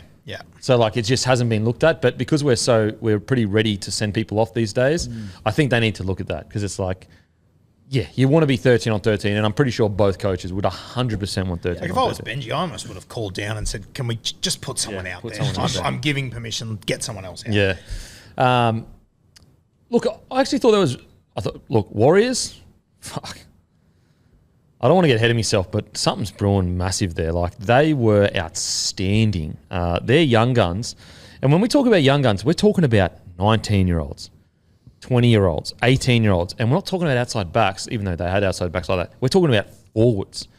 Once again, the Warriors' first trial, outstanding. Just like last year, was outstanding. Outstanding again this year. These young forwards they've got coming through, they're different. They're different. It's proper like 0-2 Warriors. 100%. It's the first time in a long time where you look at a Warriors squad and they genuinely might have other teams fearing them. In 2 or 3 years, or maybe we'll go forward just so everyone can fully develop, you're going over to New Zealand going, holy shit, I'm gonna walk off this field way sorer than I do other fields. They brought out their new jersey during the week. It sold out in 18 minutes. They then played a trial in Christchurch against the back-to-back Wooden Spooners and sold it out. And those Without SJ, AFB, like all the superstars weren't playing. except for one, Dr. Schnack. Roger Tuivasa Schnack. But Killed like it. when I just like, I obviously wasn't at the game, but watching on TV, like just the vibe of that stadium, the way the Warriors and their social media, everyone involved is just kicking goals every week. How sexy are those jerseys they were wearing? They're unreal. They are sexy jerseys. Unreal. Holy. Can we do a bloke show in NZ this year, mate? Speak to the accountant, mate. Yeah. It'll be Warriors, worth it. if It'll be you want good- to fly us over, Warriors, just reach out. Yeah, reach out, Warriors. Reach out. I mean, Mark you know what? Turkey's I'll probably get fucking turned away at immigration because they'll be like, mate, we remember the last time you were here. And it was You say you're all about giving back to the community, to the people of New Zealand now. Yeah? I'm trying to, but they'll be like, look, You weren't good at playing footy over here. Probably not good at podcasting over here. The Warriors, like, I cannot... I don't want to get ahead of myself, but like, what else could have you asked for? They were a man down the whole time. All of their young fellas looked unbelievable. Like that back rower, Laban. Yep. Holy shit. Now, I know we spoke about him in the CBAs. You know what's crazy is the reason, I'm pretty sure, if I recall correctly, the reason why we didn't have those boys in is because they were young, like 18, 19. So we were going probably a year or two away from getting in the CBA class of 24. Laban, for me, I think he's in for if he stays injury free, a massive year. And it's also like when you like a week ago when we picked them, like you have a look at them. They got Capewell, they've got Ford, they've got bloke that came from Parramatta, Niokore. Like it's a hard side to get into as well. But watching him the other day, and as you said pre-show to us, Zion was the one we were most excited to see. So Zion's got the biggest raps out of them at the moment is probably Zion from Warriors fans that I've been told. Didn't even play. And so all these other guys like killed, like even Halasima, I think you say it. Yeah, and then you've got Ali Lauatua. He was very impressive. Holy, how strong is he? Yeah. He's an animal. Oh, man. It's wild to think we could get to round one and, Adam Pompey and Rocco Berry could miss this side. Actually, coming out of your own end, you got like Dallin who runs for his 200 metres a game, but those carries coming out. Montoya? This Leotau, Montoya, Tuivasa-Sheck. And what's scary about it is you get the big, heavy contact with Marcelo Montoya and then maybe the young or even Rocco Berry or whatever. And if they soften up the middle a little bit, guess who's taking the ball the next hit up? Fucking RTS, who looked... Yeah. He looked unbelievable. Better than, he's always been an absolute specimen. Maybe it was the New Jerseys. I don't know. But he was looking sharp the other day. So sharp. And, it looked like he'd been playing centre his whole life. Yep. What about some of the shots he put on? Yeah. What about when they made a break down the left wing? He came from right centre and one-on-one picked someone up and dumped him. Yep. Man. Absolute monster. It's making me rethink, when I said that they'll probably anywhere from 6 to 9th or something, that most of us had them there. Yep. I'm getting scared of that fucking prediction. Yeah, I've got him just missing the 8 and I'm very nervous. Oh, man, very nervous. There's something special brewing there. I cannot believe how good their young fellas looked, especially, it wasn't young fellas against other young fellas for the first half. It was young fellas against their starting side, NRL side. What about just every time Roger got the ball, you could hear the crowd, everyone stand up. I can't wait to watch it play out this year. We could be if the Warriors go even better than they did last year, we could be witnessing one of the greatest swells of support the game's ever seen. Selling out trials in stadiums, all the stuff that happened last year, Rogers back. What about Harris Tavita? Yeah. How good did he look? Hadn't missed a beat. He was unbelievable. I swear he's gotten hotter. Wherever he went. Holy. Well, I think he was to Europe for a few months, didn't he? So that'll make you hotter. Yeah. Didn't work for me, unfortunately. I know it was only trial one, game one back. Roger stayed down the left side. Surely they let him sort of roam a little bit. Yeah, I think he's just finding his feet to a degree and just when easing himself in the game. Oh my God. Far out. It's when you look at that roster, all of them fit and all of them playing, good footy.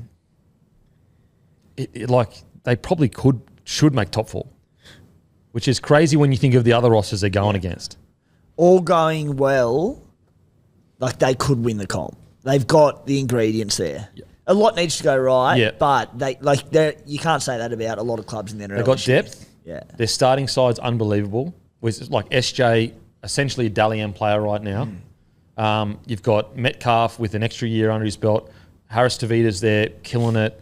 Their young forwards are some of the... Are they the best young forwards in the comp? Right up Probably. There. Yeah. You think all these gun young forwards we've mentioned, there's 4 or 5 of them. If even one of them steps up and becomes a powerhouse this year and you add that into their already gun pack. With Aden Fanor-Blake, with Mitchell Barnett, Tohu Harris. Fuck. Jeez. They're looking good, man. Okay. Just the other thing on them too, huge advantage. They've got the bye in round 27. Oh. If they're sitting there top 4 or locked in top 8 and they can have a week off before finals to hopefully have a home final, that could be huge. Should be massive. One of my favourite moments from yesterday was Marcelo Montoya as captain when he ran across to the other wing to talk to the ref. So he ran past Roger Tuivasa-Sheck, going 100 miles an hour. Roger must have just been standing there going, oh, good God, here we go. Tuipiki, I thought he looked, he didn't necessarily have a crazy amount of tackle breaks or line breaks, but again, one of those players that whenever he gets the ball, you're just going, oh shit, something's about to happen here. Also, especially early in the game, his kick coverage, oh man, it's good. The fact that he wasn't even close to Buller when Buller got that kick is outrageous. He's nice. Very few fullbacks in the competition. That's what made Billy Slater, a part of the reason, that made Billy Slater so great, is that every second of the game, he was trailing. He never went, let's say a lot of fullbacks they'll follow the ball, and let's say they step back inside and they start spreading the other side. A lot of fullbacks will just kind of stop, start jogging, whereas Billy Slater was constantly on his bike. Pappenhausen's the same. Billy Slater never let the ball hit the deck off a kick. It was the best I've ever seen at it. Yeah, he was always on the bike, and I thought early on at least, the kick coverage from Tuipiki was outstanding. I also thought Freddie Lussick was pretty bloody good. And then also, Paul Roach came on, was also pretty bloody good. Yeah, he's handy too. Yeah. So you've got Egan, Freddie Lussick, Roach. That's pretty bloody good depth in the 9. Apparently Lussick absolutely hit all their pre-season fitness stuff out of the park as well. It was very good. Tom Arley, talking about young forwards. We've been talking so much about their younger forwards that Tom Arley, who has played first grade for them and been there for a year or two now, he was friggin' unbelievable. Yeah, him and Bunty Afara, they're going to be really important heading into this year. So their front rotation is going to be Barnett, Afoa, Adam Fanua-Blake, and Tom Arley. Niokore too. And Niokore. Yep. Far out. That's if none of these young guys put their hands up. Yeah. And for me, Laban was the player of the match. So really, really exciting for the Warriors. Holy, I hope they go on another run they did last year because that would be unbelievable. Now, to the Tigers. Look, although they were playing against a understrength Warriors side, I personally believe they looked so much better than they have in previous years at this time of year. Their systems looked in place. They looked like they had direction. Caesar's kicking game was really, really good, especially early on. I thought their line speed and defence was really good, especially in that first half. And look, to be honest, I think that we're being a bit unfair on the Tigers that we have to remember they are essentially, in the same position as the Dragons are right now, playing a team that was in the top 4 last year. So we don't give Warriors enough credit for, it's a top 4 roster. They made the top 4. It's that simple. So it would be understandable that a team at the bottom-ish of the table may not find it easy to put away, a top 4 fringe roster. Now, should have they put them away handedly? Yeah, I do believe that. But I just think I saw enough to see that I'll be very surprised if they're at the bottom of the table coming in this year. Very surprised. In a weird way, I couldn't care less what the score was in this game. It was all about how the Tigers played, and they had more direction than I've seen them have in years. I thought Caesar was fantastic. Some of the times where he kicked early and just turned the Warriors around, you just haven't seen that at the Tigers for so long. Yep. I thought Bud Sullivan chiming in here and there looked really dangerous. And Papali, great. Papali, yeah. Papali, Seafarth, I thought he looked great. Yep. There wasn't any Tigers that really jumped, any forwards that jumped out of the ground. I thought Sione Fanu was pretty decent. He's handy, Yep. yeah. Thought IPAT was good as well. Yeah. I thought Stefano's first hit out was good too when he started. Mate, Stefano's first 20 was oh shit. This is the guy we've heard about. Yeah, this is his year. His first 20 was really good. Fate Ape was a little CBA that I pointed out in Q Cup last year who got given an opportunity with the Tigers, played left centre. Didn't he win their player of the year or something like that? Yeah, he got their player of the year in the end. So playing left centre up there, they won the comp up there. So keep an eye on him. I think the Tigers could do much worse than have him in their top 30. I thought De Silva was handy when he came on too, the other 9. Also, I thought Seyfarth. I thought he was all right too. Mm-hmm. And that first stint, Seyfarth. First try. Yep. Get around him. What do you think of the Tigers, mate? Mate, he was good. Sione Fainu, you touched on, very good. Bit of a shame about Samela Fainu. Just before halftime, got put on report, then came out a minute after halftime and got put in the bin. Just a few of those little things that you probably heard a bit about. He's just got to get that out of his game a little bit. I also didn't realise there was 3 Fainus, so that's good. Yeah, because I think Sione's been at the club for a couple of years now. Yeah. And so them coming to the club was almost, Get them all together. No, the halves were great as well. You mentioned Caesar. Like we haven't had someone who can just kind of like run the show, do the basics right. You mentioned kicking early a couple of times, just nice and organised, and not many errors there from him, which is good. And Sullivan, exciting to see him just getting in there. Peroxide here as well. Love that. Credit where it's due. A few of the boys had that. So look at Razzle Dazzle in a Concord this year, which work for the Knights. Absolutely, exactly. Take one out of the Knights playbook. But look, just seeing a few of these new guys getting out there. Everyone got through pretty healthy, and a W as well. Don't forget that. We're still on the dance floor for the preseason championship. So couldn't be happier. We get used to how good he is, but Appy Coruscant. I was about to say, I felt like the forward pack finally started to gel with Appy. Well, I think it was the first try they scored. Yeah. Appy jumps out, Stefano runs that fucking hard line, hits out the back, try. Like that is timing, that's playing together, that's understanding what your hooker's doing. Really liked it. And this is where I think Benji Marshall can really simplify that stuff for those guys. I'm really excited about Appy this year. I think he has a big season. Oh, man. And also that run where he ducked under the tackle, then stepped like, bro, tell me another hooker doing that shit. Yeah. Maybe only Harry Grant. Unbelievable. Oh, yeah. Unbelievable. Who stood out for you, Tigers? Timmy? I think the one for me, I'm trying to not look into it too much just because of the 12-man on a hot day. And to win by 2, I know it's only a trial, but against 12 men, not overly convincing. But as you said, it is a trial, it is a scoreline, who cares? The signs were quite good. And he said the shape was quite good. The big watch for me was Aiden Caesar coming in, and I've been a little bit sceptical of him coming in just off quite a lengthy stint over in England. Getting older, I think he's 33 this year. How is he going to go? He looked really good. And my favourite thing from Caesar, aside from obviously getting them around the park nicely and kicking all right, he was taking on the line a bit, and he had 5 runs and some really effective runs coming out of his own end off the back of a quick play of the ball. He darted in behind the ruck at one point and nearly burst through. So Caesar was definitely the standout, and I think he's the one that does need, not lift, but he needs to be the core of this side and get them around with that experience he's got. There's a lot of young players there around him. He's the man. He needs to seize the moment. He does, mate. If he doesn't...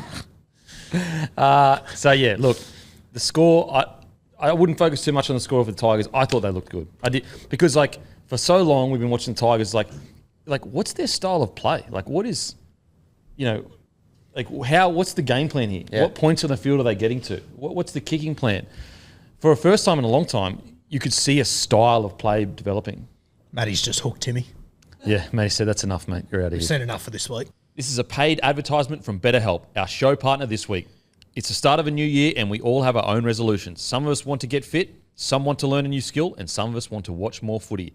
But there's a lot of us that probably just want to improve our mental health.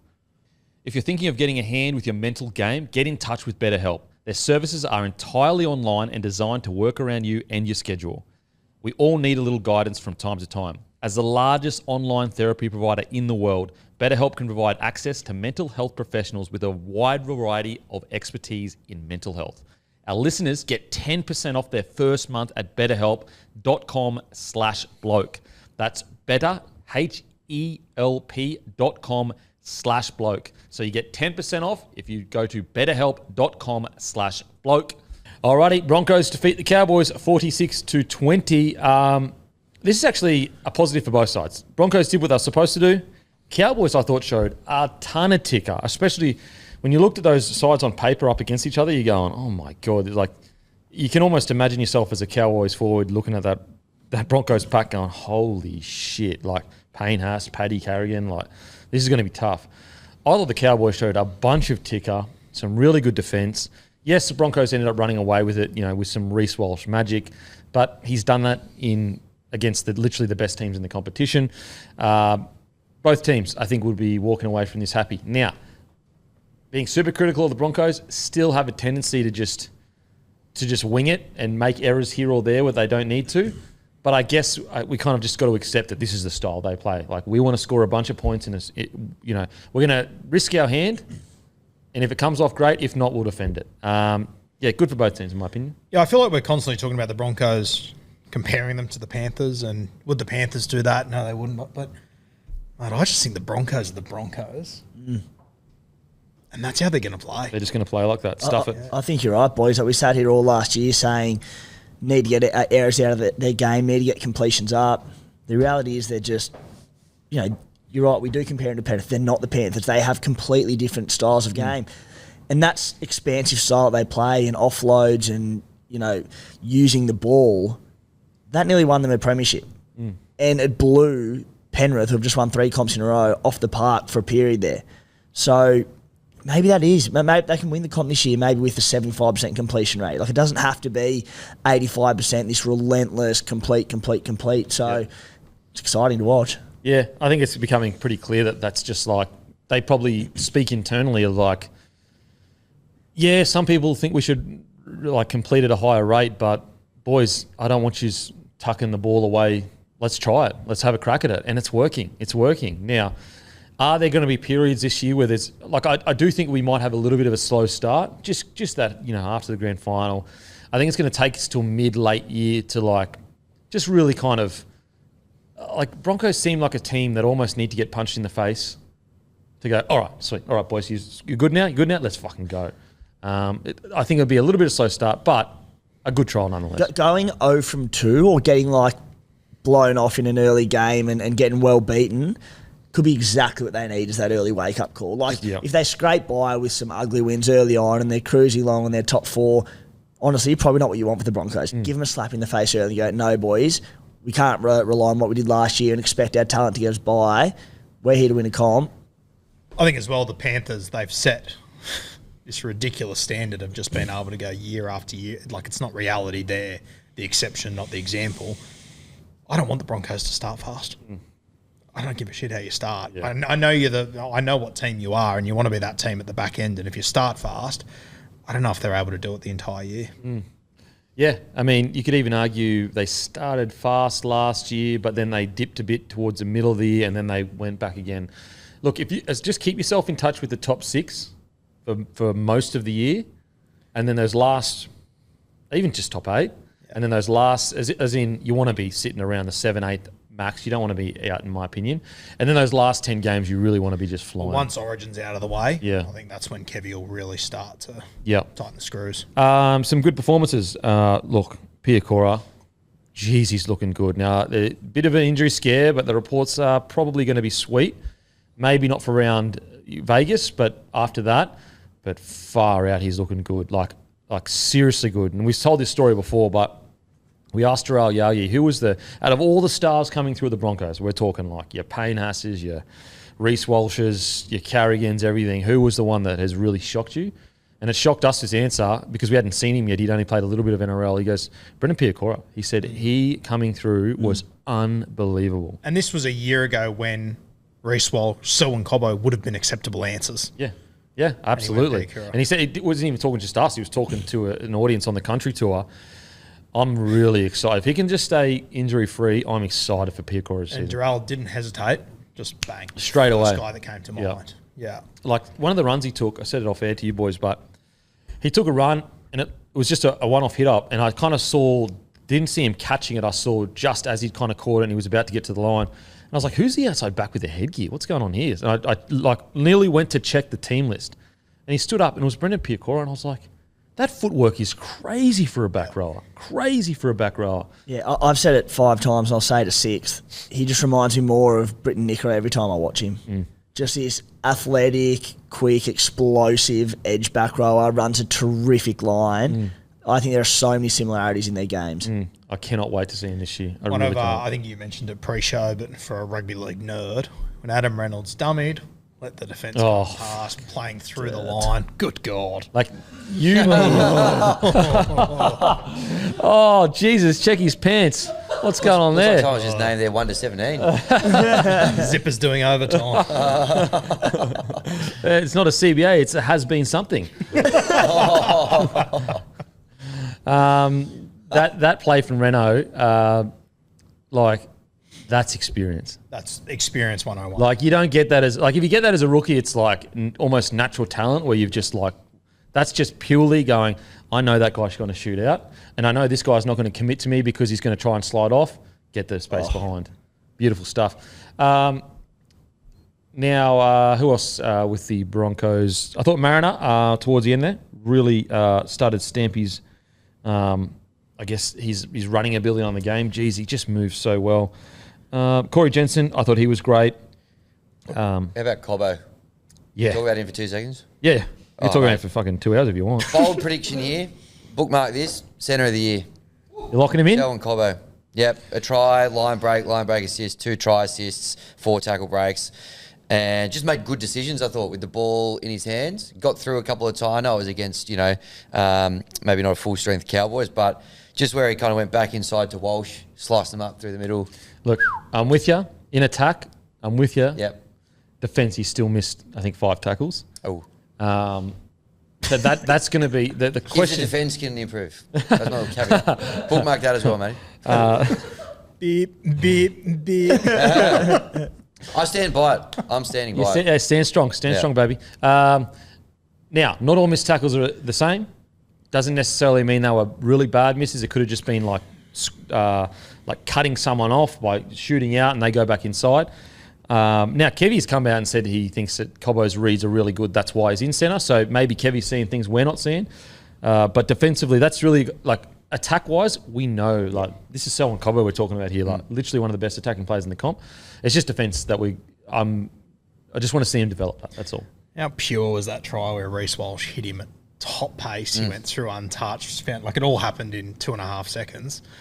But it was just unstoppable. It just, honestly, it reminds me of late 90s, early 2000 Brisbane Broncos. Yep. That's what it looked like. It looked like Steve Renoff. It Hollywood looked like footy. Yeah, just so almost like indefensible to a degree where you go, well, what are you supposed to do there? What are you supposed to do? And as you said, it can be like Cobbo comes out, couple of try, assist a try, line break, line assist.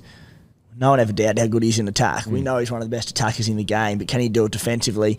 What I liked from him, though, was playing centre, that bit of a concern. I don't know how many minutes he ended up playing. I can't find it anywhere, but 11 runs, 115 metres, so he's getting involved. And I don't want to see him do like Staggs doesn't go down and have 6, 7, 8 runs a game. Good early signs from centre. My favourite moment of this game felt like a bit of a full circle moment. Corey Oates scoring a try in the first minute. I think he's in for a huge year. Yes. I just, one of those errors, though, I was like, Oates my goats. Give me something. He's always going to have him in his game, though. I know. It's just when you've got throbbers like Mariner and Jesse Arthur's just throbbing their dicks off, you don't want their dicks to fall off. You want to keep them on. So ideally, yeah. If his dick stays on, I think he's having a good year. Been a very phallic segment, this one. Just an observation. Yeah, so look, good stuff for the Broncos. Another guy, quickly, Payne Haas does what he does. I thought, where is he? Benjamin Takora. Really good. Broncos fans, though, be patient with this young fella. He's still super young. He's a huge body. It's going to take him time to almost like grow into his body. But I thought you saw, just the way he played, it's like, this is why this kid has big raps on him. So, but just be patient. It's going to take time. He has plenty of time, but I really like what I saw. You mean 110 kilo 18-year-old needed an extra week to shock me? Weird. Rugby league. Couldn't believe the internet last week going at him. Anywho. Yeah, apparently he was a complete bust after last week, and it's just like, oh my God, he's 18, giant. Give him some time. And he didn't even play that bad last week. Are you all right, Timmy, or what? Yeah, all good, mate. These bloody seats. They need to be upgraded. Come in here. Workplace OH&S. Seriously. I'll come off one of these. You got to make sure you jump on 6 p.m. tonight, buy a bit of merch, you get some new seats in here. Yeah. See, grab some merch. We need to get some new seats for Timmy. Bring out some bloke seats. Cut them out, customise Well, them. you wouldn't buy one anyway because you don't know when they drop. It'll be free. Yeah, so look, I thought he was good last week. He's good this week. Now, onto the Cowboys. Semi Valame. In for a ripper of a year, I reckon. He was outstanding. He had a try, 198 metres from 15 carries, 66 post-contact, 7 tackle breaks. He was outstanding. I think I would probably leave Coalfeld out of round 1. I think I would go with Alamo. Yeah, I think this trial will this next trial is genuinely a decider. Because you had, like, last year he was starting over Felt. Felt came in and played really good footy. But I still thought Valamo was better when he was in there. He is just in red-hot form, like red-hot form. I think you find, too, Kyle Felt is right on the verge of either their top try scorer ever or most games played or something like that. He's like a game or two away from a big record. Yep. Just looking. So, Matty Bowen's number 1 at 130. There we go. Just trying to. Where is this young fella? We already spoke about him, but Purdue? There's something about this kid. I thought not just his try that he scored. I thought he had multiple good moments. He looks so good. Yeah. Yeah, he had some special touches. Their defense was great. Like, I think the Cowboys should be really happy with that. I really do. Essentially, no first grade starters, other than maybe Semi. Yeah. Yep, Pretty much. Of that, not much. Semi, I reckon. I think if Leilua, what's going to happen with Leilua? Do we think he's gone? Yeah, I think he's gone. I think Lukey and Nanai will start on the edges. Yeah, so I think this will open up a spot for Finney Fuyaki on the bench. Yeah. But as in no starters. 13, so yeah, no. Starters 13. Only Finney Valamo. Fuyaki was outstanding again. Great try. Really powerful guy. Powerful guy. I wouldn't mind him to get him more minutes, to bringing him on in the middle at times. I really wouldn't mind it. I think he's so powerful and explosive. Yep. With the fast play the balls through the middle, how fast the game is, I think he could do a lot of damage through the middle there. He doesn't get a heap of attention, but one guy that I thought was handy yesterday was a good little depth signing for them. He arrived there last year, but Sam McIntyre from the Gold Coast Titans. Yep. He's a handy player. I know they're absolutely stacked in the forward pack and whatnot, but he's a good little depth guy to have. Who should have? Anyone stand else for you boys? Timmy, Hammy? I couldn't believe Valmy. You already spoken about him though, but smashed it. I was hoping that Valea would really jump out of the ground in this. Didn't really. I think Labart will have a centre wrapped up for round 1.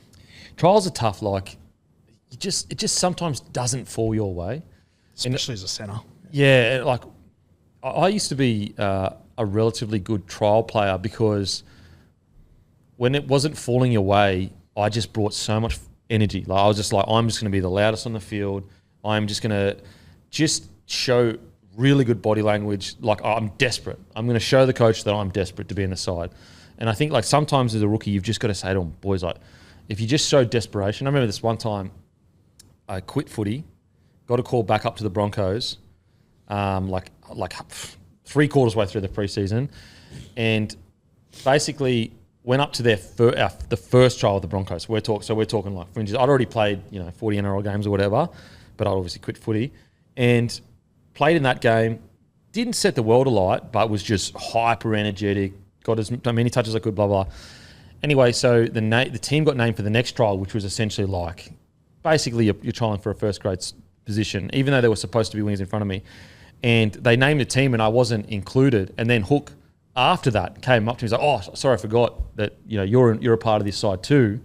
And it was purely just from pure energy. And then I got a shot in that trial, came on like 20 minutes to go and played extremely well. So my life went like this. So got into that trial, which is a massive up, played really well. Anyway, so the head trainer comes off and goes, "Man, because there was a New Zealand trial in Auckland or New Zealand the next week, and that was if you're in this, you're in the trial." The head trainer comes up to me and goes, "Man, you're 100% going to New Zealand now. Like, you killed it. Like, you're the best form winger at the comp in the club right now." Anyway, didn't get taken over there. But I understand why. Like, even though I was the form winger at that time, I hadn't been the whole preseason there, so I hadn't earned my right to go over in New Zealand. Just toying with a young beak. Look, the beak had been through so much. I just had a dead face the whole time. Just like, okay, whatever. That's life. Life sucks.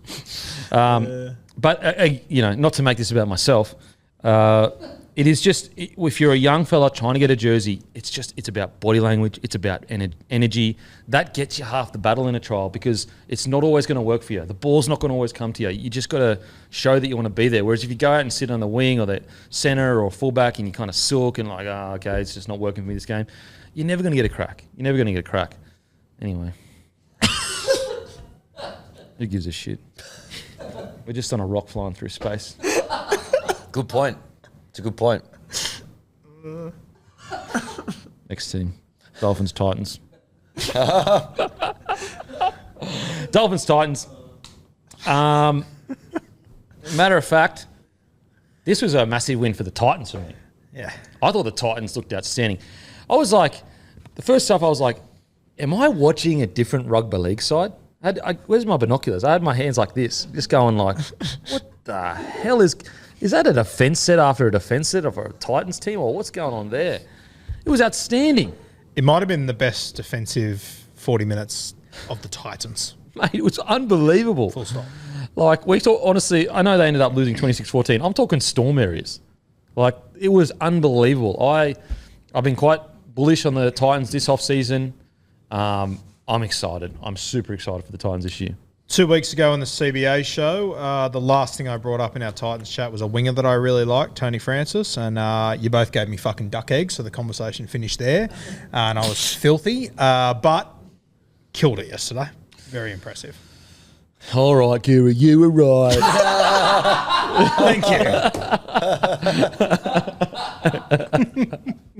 I needed that. Oh my god. That was me getting caught up to the trial in New Zealand. No, he was outstanding. And also the finishes were really good. The finishes that he had were really good. When I said it 2 weeks ago, you went, cool, and you moved on, and you gave so less shits. He laughed as well. I was Yeah, like, that's right. these yeah. bastards. This is great. I was right behind you, Guru. Never doubted you. In the trenches. Yep. You were over there trying to speak, but I just didn't let you speak. You guys were laughing too much. I just stayed out of it. Yeah, so 2 tries, 100 metres from 11 runs, a couple of line breaks, 6 tackle breaks, which is bloody good for a winger. Man, I love what I saw from the Titans. And look, I saw Alawi. Is it in the genes or what? How good was he? And we're not talking about Tino. We're talking about Isaac. Yeah, there's something with that family in there. He looked very good. Something in the mullets. Maybe it's in the mullets or something. Dolphins were like near enough full strength. Sweet. Tactless Timmy strikes again. I'm here on business, mate. No, so good. Dolphins were near full strength in this one. Titans close enough to their reserve grade outfit. Took them 57 minutes to concede their second try. This Bloody is a good side that for years, and granted it is almost their Q Cup side, that we've criticised for their defence, and their second string team have come out and done that. Desi's fingerprints all over Desi. it. He'll have them firing. Look, can they go a whole year playing high standard, like, top tier footy? I don't know, but I'd be very surprised if their opening 6 to 8 rounds aren't pretty bloody impressive. Yeah, it'll be interesting to see. Obviously, those first few rounds, it sounds like they're going to be without Fafita and Campbell, which isn't ideal. And they got Brimo to replace him. I wonder if they put Brimo at centre or they bring in the young fella. Keeney. He'll play one. You know what? It'll be similar to the Warriors situation where they're going to go, you know what, Brimo, you're a centre for the year. We're going to keep you at centre. It's exactly what it is, I Yeah, believe. Keeney. I mean, Keeney's bloody Keeney's good too. exciting. He's going to light it up. Too. Yeah. Yeah. Ooh. I mean, I know Campbell has the jump on that jersey, but geez, wouldn't want to wait too long. Can You you, don't wanna- imagine, and it wouldn't shock one bit, if Keeney comes out while he's away and just brains it, and you're like, you can't drop him? Second person. Brains to it, say Catching that. on. We need to brains it, Jar. Oh, it was Timmy too. Thanks for coming. How much longer do we have? Shit. Yeah, and it's a reality. Like, this guy, when he has had his opportunity, has been electric. He reminds you a lot of Tuipiki. Yes. Play very similar, super electric. I'm so excited for this this Titans side. Who else was really And good? then another small fullback, De Groot, was great. Yes. Love what I've seen from him. Yep, agreed. I'm trying to. Who was the other? Was it Josiah Pahulu that came on? He's a middle forward, I He's a believe. middle He's forward? very handy. I didn't mind him. I didn't Yeah. mind him. He's a good player. Yeah. But yeah, the big takeaway was well, at the moment, it looks like a strong culture is built when your fringe players are playing Desi footy. Because you'd have to assume that the first grade side is playing Desi footy if the fringe players are. And the positive is, even if the first grade side isn't, what will happen is fringies will start putting pressure on first graders, forcing that kind of play, because Des is going to say, if you don't want to play the way I want you to play, I've got fringe first graders that will do it. It was great to see a man who'd faded into the abyss a little bit the last 18 months, but big Kenny Mamalo looked really good in this game. I'd love to see him get back to anything near his best, because I think he was a Dally M winner of the year, wasn't he? Yep. Used to run 200 metres plus on the reg for fun. He looked great. Doesn't surprise me. Came through the Tigers system, so just applying that to the Gold Coast now, which is good to see. So all the best to Kenny. So Tom Weaver did he start? I thought he started. Come off the bench? No, he was in 14. Yeah. He was in jersey 14. Yeah, I think he started. He did start though, yeah. I thought he was decent. Christ, he's got a boot on him. He's good. Hits him sweetly.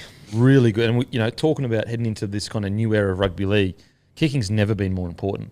Never been more important. Yeah. But, when you look at this team on paper, compared to the Dolphins, they shouldn't have even been in the game. Shouldn't have fired a shot, yep.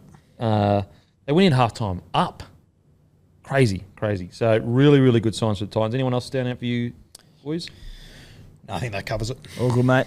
Harley Smith-Shields, still hot, can confirm. But yeah, Isaac Fa'asuamaleaui, do you find a bench spot for him? I thought he was outstanding yesterday.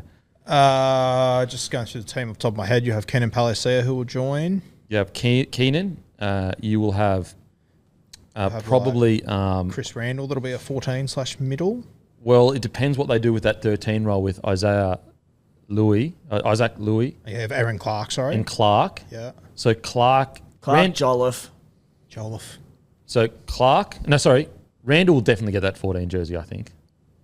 Randall will? No, I think Clark will. Clark will? Okay. Well, Randall was outstanding for them at the end of last year. I think there's a chance they pick both of them. Okay. Just use Chris Randall's. Okay, we'll just say Clark, Randall, Palasia, Jolliffe. And Jolliffe. Do you reckon that's going to be their bench? How good's this Jacob Ali? I don't think he's available. I think he's injured or something. I heard. Okay. And the fact that if he's injured right now, he can't play trials, he won't start the year.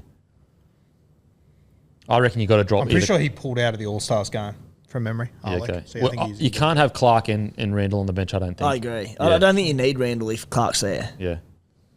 But Randall was outstanding for them coming on through the middle there last year. So good problem to have. But I think Fa'asuamaleaui is going to be putting a lot of pressure on one of that bench spots heading into the year. A lot of depth in their spine, in every position in their spine, which is, good problem to have. Now, onto the Dolphins. Look, we talked up the Titans. They defended really well and on paper. And, yes, the Dolphins should have put them away. I'm not concerned for the Dolphins because it was more a matter, in my opinion, of they kind of knew that they could put the Titans away, so they were doing things they shouldn't have, and they weren't respecting the ball. I still like what I see at the Dolphins. I still like what I see. Yeah, so do I. I'm not looking too far into that trial. I think also with this team, once you put Hamiso back in, it's a different story. Changes their attack completely. Thought Herbie was really good. I think we spoke about a few weeks ago about Jermaine Osako, top point scorer. Mm-hmm. Don't like it for him outside Herbie. To be fair, he was a little bit better this game though at passing. When he played fullback, yes. Yeah, I think he's done a lot of work on his passing game because he looked way more natural. He threw a real nice tip on early on at centre and I went, maybe he's been doing a bit. Yeah, I think he's been doing quite a bit of ball playing, work on his ball playing. But, he is still Herbie, which is... You want Herbie to run. You want him to run. Yeah. It wasn't a negative. You want him to run. Tessie New, good again. Jack Bostock, when the rumours came out in the preseason, that he was going to start there, I sort of thought, I don't know if he's ready for it right now, but... Brained him. 3 from 4, we're coming. What are you waiting for, Kimpy? What happened? He said brained it. Oh, I was just tuned out because it's such a shit thing to say.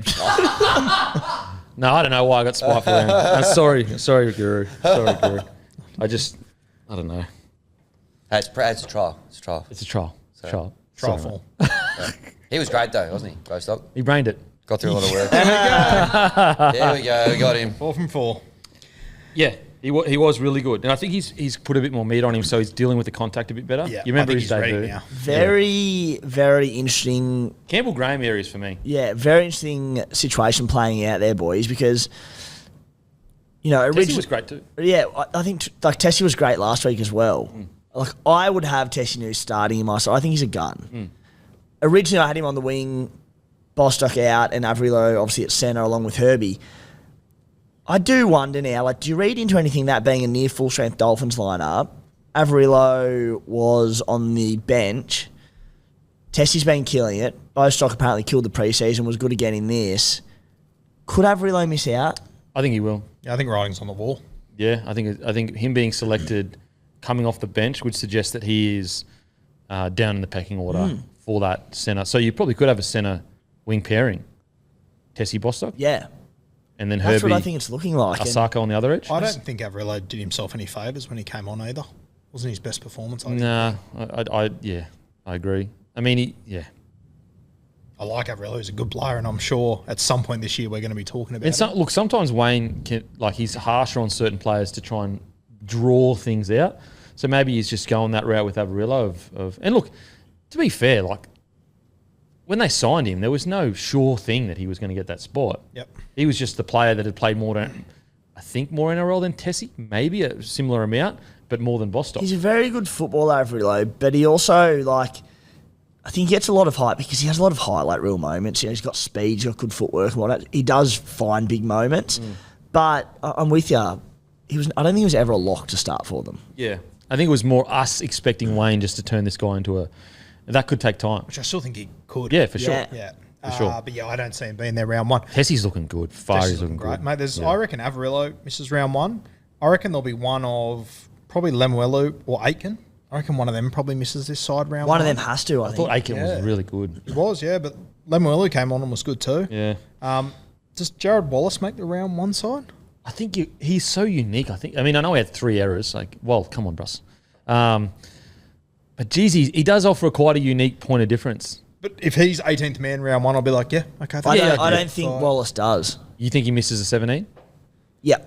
Just Okay. listen to this side. Like Flegler and Jesse Bromwich up front.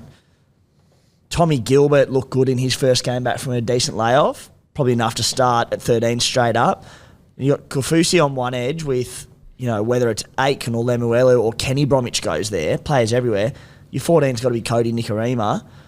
Who's your 13?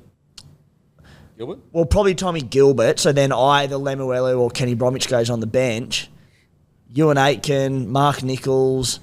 I don't think Wallace will squeeze in. When we were talking last week and he had Tom Gilbert on his bench in his team, Yeah, I know. and we just spoke about it and you were like, just because he's come back from injury. I was on a Dolphins forum thing the other day. The running joke was, and Tim doesn't reckon he's a rep player. I was like, yeah, that fucking idiot. God. Guru started the thread. I've lost the Dolphins fans for the rest of eternity. Now his name is Dathan Nurkin. CBA. Who else? But